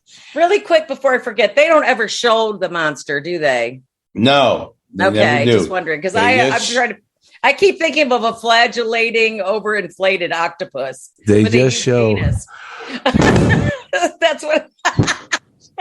Cut it out. And you can ask questions. The budget to actually show something. I will be happy to translate you if you ever ask questions. No, that's true. Next time I have a question for the monster, I'll ask Tom. Absolutely. And we are the only one on Literary License Podcast to be privileged to interview the Leviathan. He has a standing invitation.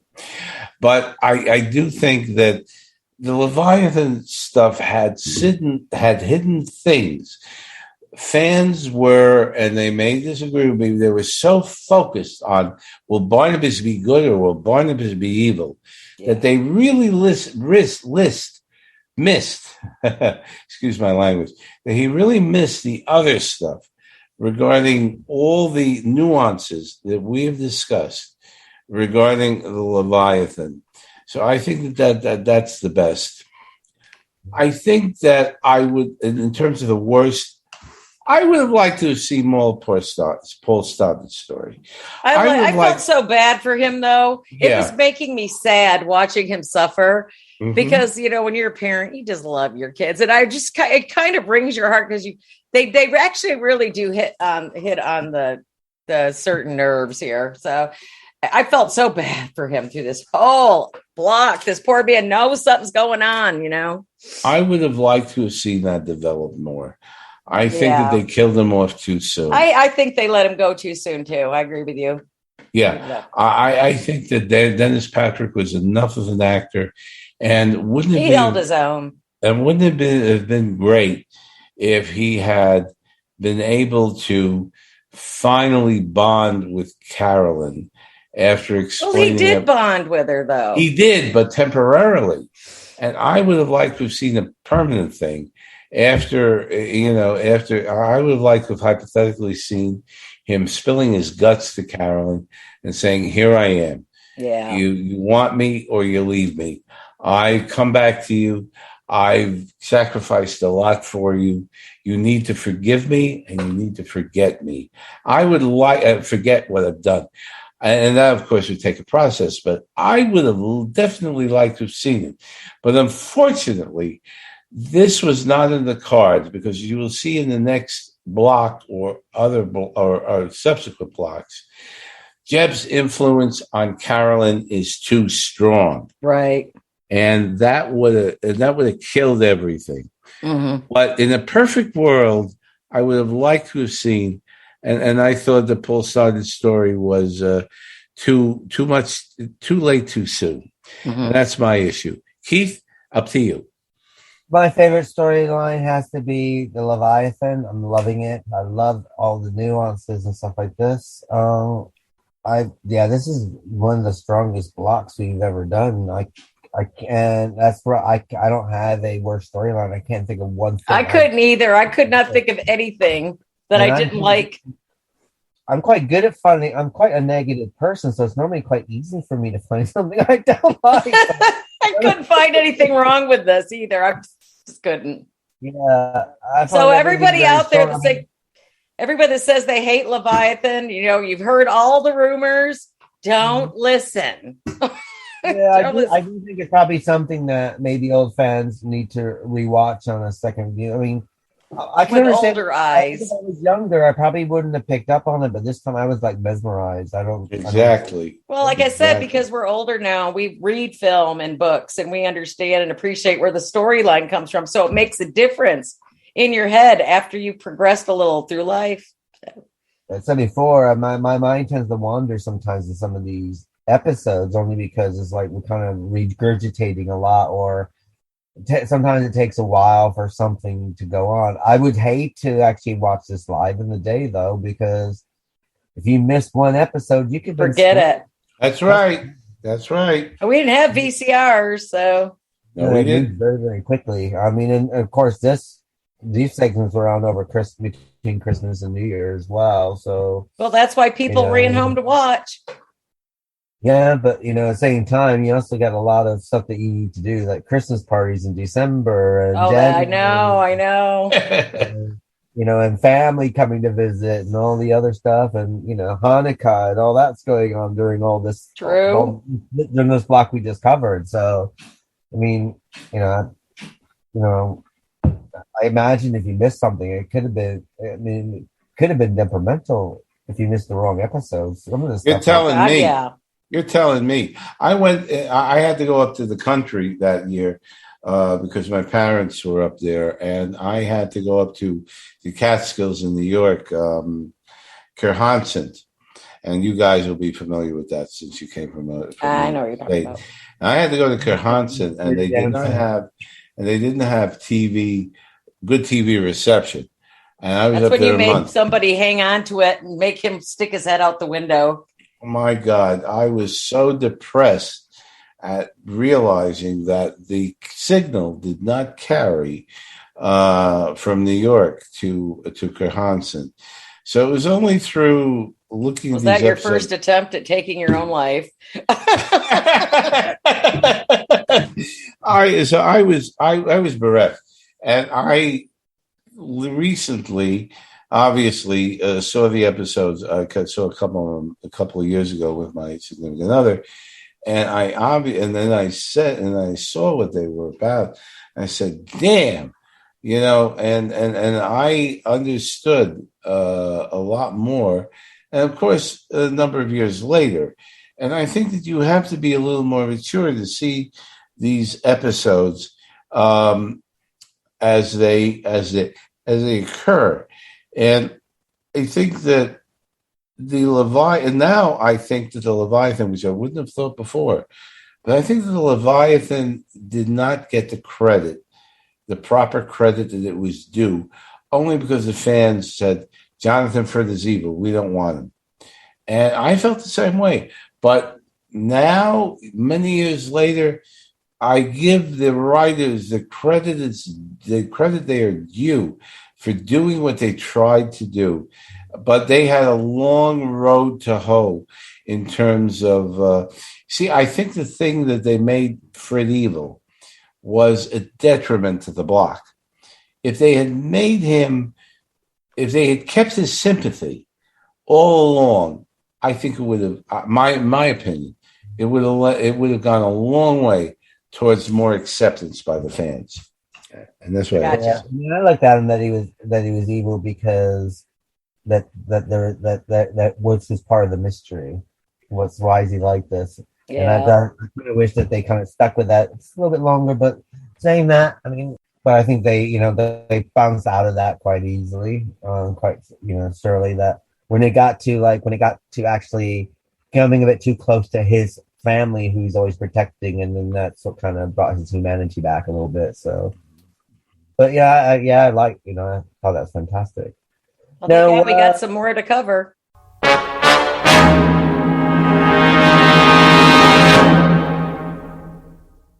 Let's talk about our favorite character and our worst character. Starting with you, Tom. Who's your favorite character in this block and your worst character in this block? Favorite character and worst character. Well, I got to say that probably my favorite character would be Selby, because he got back, and and he really, and through the strength of David Selby's acting. He was brilliant. I loved him in this. Yes. Absolutely no complaint whatsoever. Yes. Hardly looks at the teleprompter, too. I mean, he just had it down. Let them, give him a break.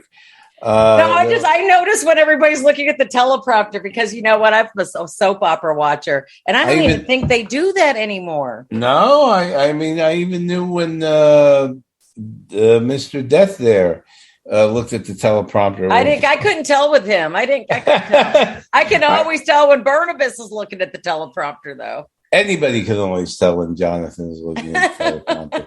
I still love him. I don't care. But giving Mr. Death a break and looking through the teleprompter, and he was really, but getting back to David Selby, I really think that he firmly established the Quentin character. Even when he didn't remember who he was, the writers still gave that sarcasm that was part of Quentin, that he infused into the storyline. It was very, very good. And finally, when he realized what he was, all the fans were rejoicing. Thank goodness we don't have to worry about this. In my opinion, thank goodness we don't have to worry about this Grant Douglas character anymore. He knows who he is. He's trying to help Amanda, and he loved her. He truly, truly loved her. Yeah. And he grew up. yes, he grew up. He grew up. And that is a very good point, Vicky, because we see that growing up we did not see in 1897. He was a real tick turd in 1897. Oh, sure. Womanizing, meanie. Oh, sure. But his character did change a lot from Towards the end. But we saw the whole character arc with him. Yeah, he felt bad when Beth died, and yeah. Honorable mention. Honorable mention. I'm thinking to a couple of people, and Clarice Blackburn only came on once as Mrs. Johnson, and it really is a heavy. But once again, she kind of came to the fore. David Hennessy, in terms of once again taking over that role of being possessed that he definitely did. I'm kind of blank as to there were so many good characters into this, and I'm kind of blanking as to who is the worst character. But I'm thinking that it's really, really tough, because in this block they all basically did their best and they came to the fore. Maybe the guy who played the doctor, if it was in this block in 1897, he was a douche. He was kind of. I remember his very few. See, I don't know if he was in this block either or not. But. What are you going to do? There's no one to complain about. There really isn't. What are you going to do? This was, I mean, tell you, and of course, Chris Strennick is just starting out, but starting next block. Yeah. I think I'm going to give him, may he rest in peace. I think I'm going to give him best, because he comes up very Chris Prenick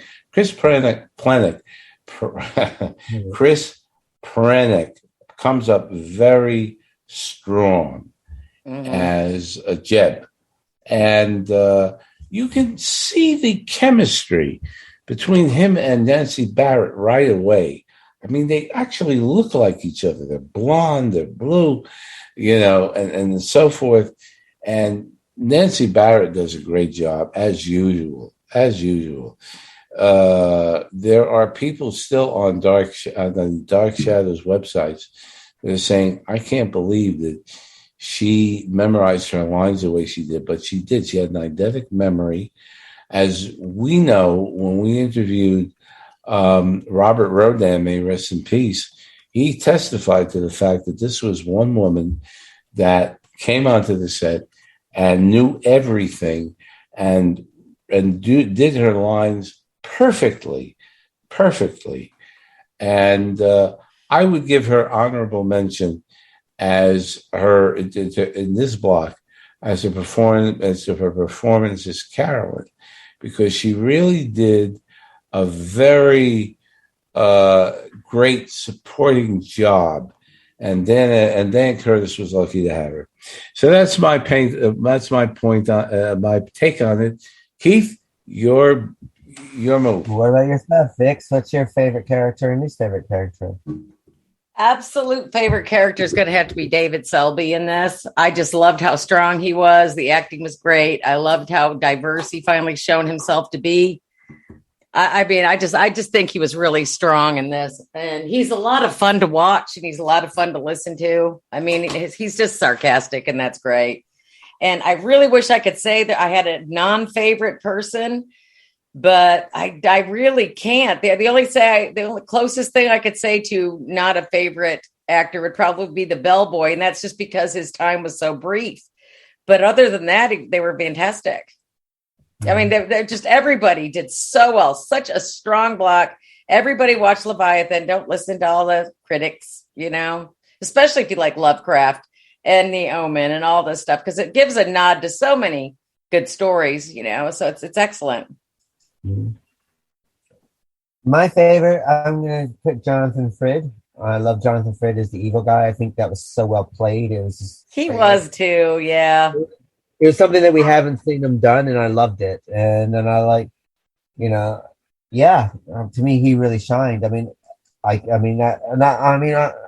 don't have a least favorite at all. I mean, this is the first time since we've started Dark Shadows that I've done a block, which I couldn't find a worse storyline or find a worse actor, and I can't find any of those things in this block. I've actually enthralled. I've gone from Phoenix storyline being my favorite to now this is my favorite. So I'm kind of, trying to reverse gears there, sort of thing. And yeah, I thought Jonathan Frid was bloody brilliant. I thought when he came out at the beginning of this, and you didn't know what was going on, you didn't know what the story was, and there's this evil glint in his eye, and he could have played it so easily to the sinister guy with the twirling his mustache, but he doesn't. He underplays the evilness, and there's a lot going on beneath the surface, and that's what I loved about. Was he taken over, or it was just something he did? He didn't become the brain dead Leviathan people. He was actually volunteering, right? He was taken over, and But he was strong enough, clearly, to fight back because he saved Julia. Eventually, he was, because he realized there were two things. One of which is that even though, and it's a very interesting thing, that even though he still thought that Josette was prisoner by the Leviathans, which wasn't true, the thing that took him over the top was when they told him to kill Julia. And this tells me what real affection, although he wasn't willing to admit it, that he had for Julia. Right. Well, she's kept him alive, literally, and going for how many, whatever. Centuries. He realized it. He realized it. For me, that I think that also changed things as well. When everything's going by the book and Jonathan's evil, but all of a sudden it's like the book is now being rewritten by Michael. Right. And then all of a sudden it's just like, so therefore the control, because Barnabas believes that whatever's happening, it has to be done exactly this way, and if it is not done exactly this way, that's what they told him. That's what they told him. He's going to lose Josette, but now it's like it's not going this way, and now he realizes that he's got wiggle move here, and that's what I thought basically is that's what gave him because he doesn't help Julia really until he realized, isn't that after Maggie gets kidnapped? Mm-hmm.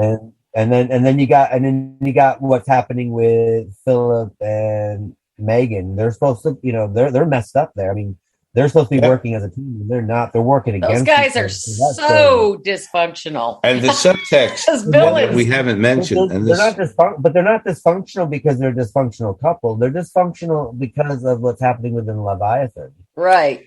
But the subtext that we should mention is that Philip is not happy with what Megan is doing. And Philip keeps fighting her on it. And she's going back and forth, and she's saying, well, I love him. I love the kid. Philip's the only one's got common sense because hers has gone clean out the window. She's absolutely over the moon. And he is actually saying to her, what's going on here? What did we have before this started? We had a happy marriage. Yeah. We had a life. We had a business that was going to make us money. And where the hell are we now? We're pampering this. We're pampering this brat, entitled kid who is saying, "I want whatever I want," and is entitled to saying, "Well, I want whatever I want to happen, and I don't care, and I don't care about the book." And I think that's the thing that really breaks this thing, because he is saying, as Michael and then as Jeb, I'm going to do what I want. I don't care what the book says. Yeah. And that is really a deal breaker for Philip. And it's also a deal breaker for Barnabas, who is saying, well, what's going on here? I can't control this. I can't control this guy. If this project on the part of the Leviathan is going to succeed, we have to go by what the book says. And the head honcho here is saying, I want to do it my own way. This is a very important point. And I think that this is, it's a great tension. It's a great source of tension between the characters in the series, in that Megan will do whatever is doing for the kids. She's completely obsessed and completely has a. She doesn't have a handle on reality as we know it. Correct. And Barnabas and Philip do. Barnabas because he wants to save Julia, but Philip because he realizes that this marriage is going to pot. Megan's whole thingy is that she thinks that Michael is her child, isn't it? A mother's love for her child that no one can stand between them. Mm-hmm. Mm-hmm. So there's that as well. Not only is she a follower, but I think that she's fooled herself into thinking that she's the mother. And she never got beyond that when he matured to Jeb, who's essentially asking for the same things. So she's still stuck in the past. Yeah. How often have we seen that? She's a mother, and she's a childless mother, isn't she? Obviously, she wanted a child, but obviously Philip and her don't. Well, Philip's gay, so he's not going to be able to give her. Is he gay in real? Was he gay in real life? Yes, Chris Bernal. Or is that your gaydar? Chris Bernal was gay. Chris Bernal was gay. In real life, he was, but his character is quite effeminate. I have to say, even the way I don't think he's that effeminate at all. Well, he plays such a rogue asshole in Guiding Light. I mean, and he's getting everybody pregnant in the Guiding Light, so he did bring his manhood back. I'm not talking about the actor. I'm talking about the character. The character is quite effeminate. It seems like a very asexual couple. Yeah, maybe. Yeah, that's what I mean. And I mean, when he first shows up and he's wearing that purple turtleneck with a little belt around it. It was chest. The trendy thing back then. It was trendy. The only people who wore that was Carol Brady. I never saw Mike Brady wear that. And Mike Brady he was the gay one too. Yeah, he was. He was gay too. He never went that far. So. Are you itching for a good story? Laughter among friends, maybe even a mystery or two? Well, you're in luck. Fire Breathing Kittens is a standalone Dungeons & Dragons podcast. Each episode is a separate 3-hour-long story, like a movie for your ears, so you can listen to these adventures in any order you like. So, join us on a real play D&D quest as we solve mysteries, attempt comedic banter, and enjoy friendship. Fire Breathing Kittens podcast. Fantasy, action, mystery, friendship. Well, that brings us to the end of the Literary License podcast. Next month, our Dark Shadows episodes will be covering episodes 941 to 982, and they will be the episodes February to March 1970. Of course, next week is our next month's programming, which will be Horror is Art Month, which will be covering Anne Rice's Interview with a Vampire, Book to Screen, and of course the film directed by Neil Jordan starring Tom Cruise and Brad Pitt. Our remake, part of our Horror is Art, will be covering The Fly from 1958 and the remake from 1988 by David Cronenberg. Help me! And of course, our 80s will be 2 art films of horror, which will be Tony Scott's The Hunger, starring Catherine Deneuve, Susan Sarandon, and David Bowie, and Liquid Sky, which is considered one of the most new wave horror films of the 80s that would win and be aired at the Contemporary Art Museum in Chicago for over 3 years and win multiple awards. And of course, we'll be After Dark Shadows and episodes 941 to 982. So it's good night for myself. Good night, Tom. Good night to both of you. And once again, to the fans out there, I hope you remember us for the Literary License Podcast Bronco Awards.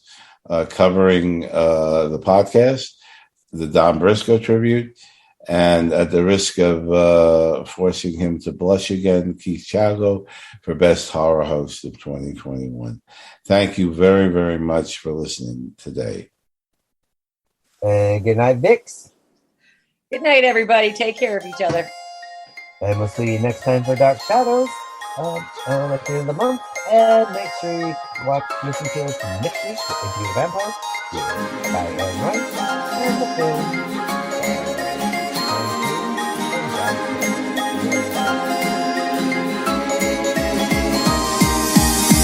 Can't wait to meet you. So join the animatronic family. We open real soon. Try your best to hold on to sanity. Come get to know me. And you won't want to leave after tonight. Down here we're lonely. And we would love you to join us for a ride. You've been through 20 long, frightful nights. You've seen their faces, found all their lies. You know our show is so far from over.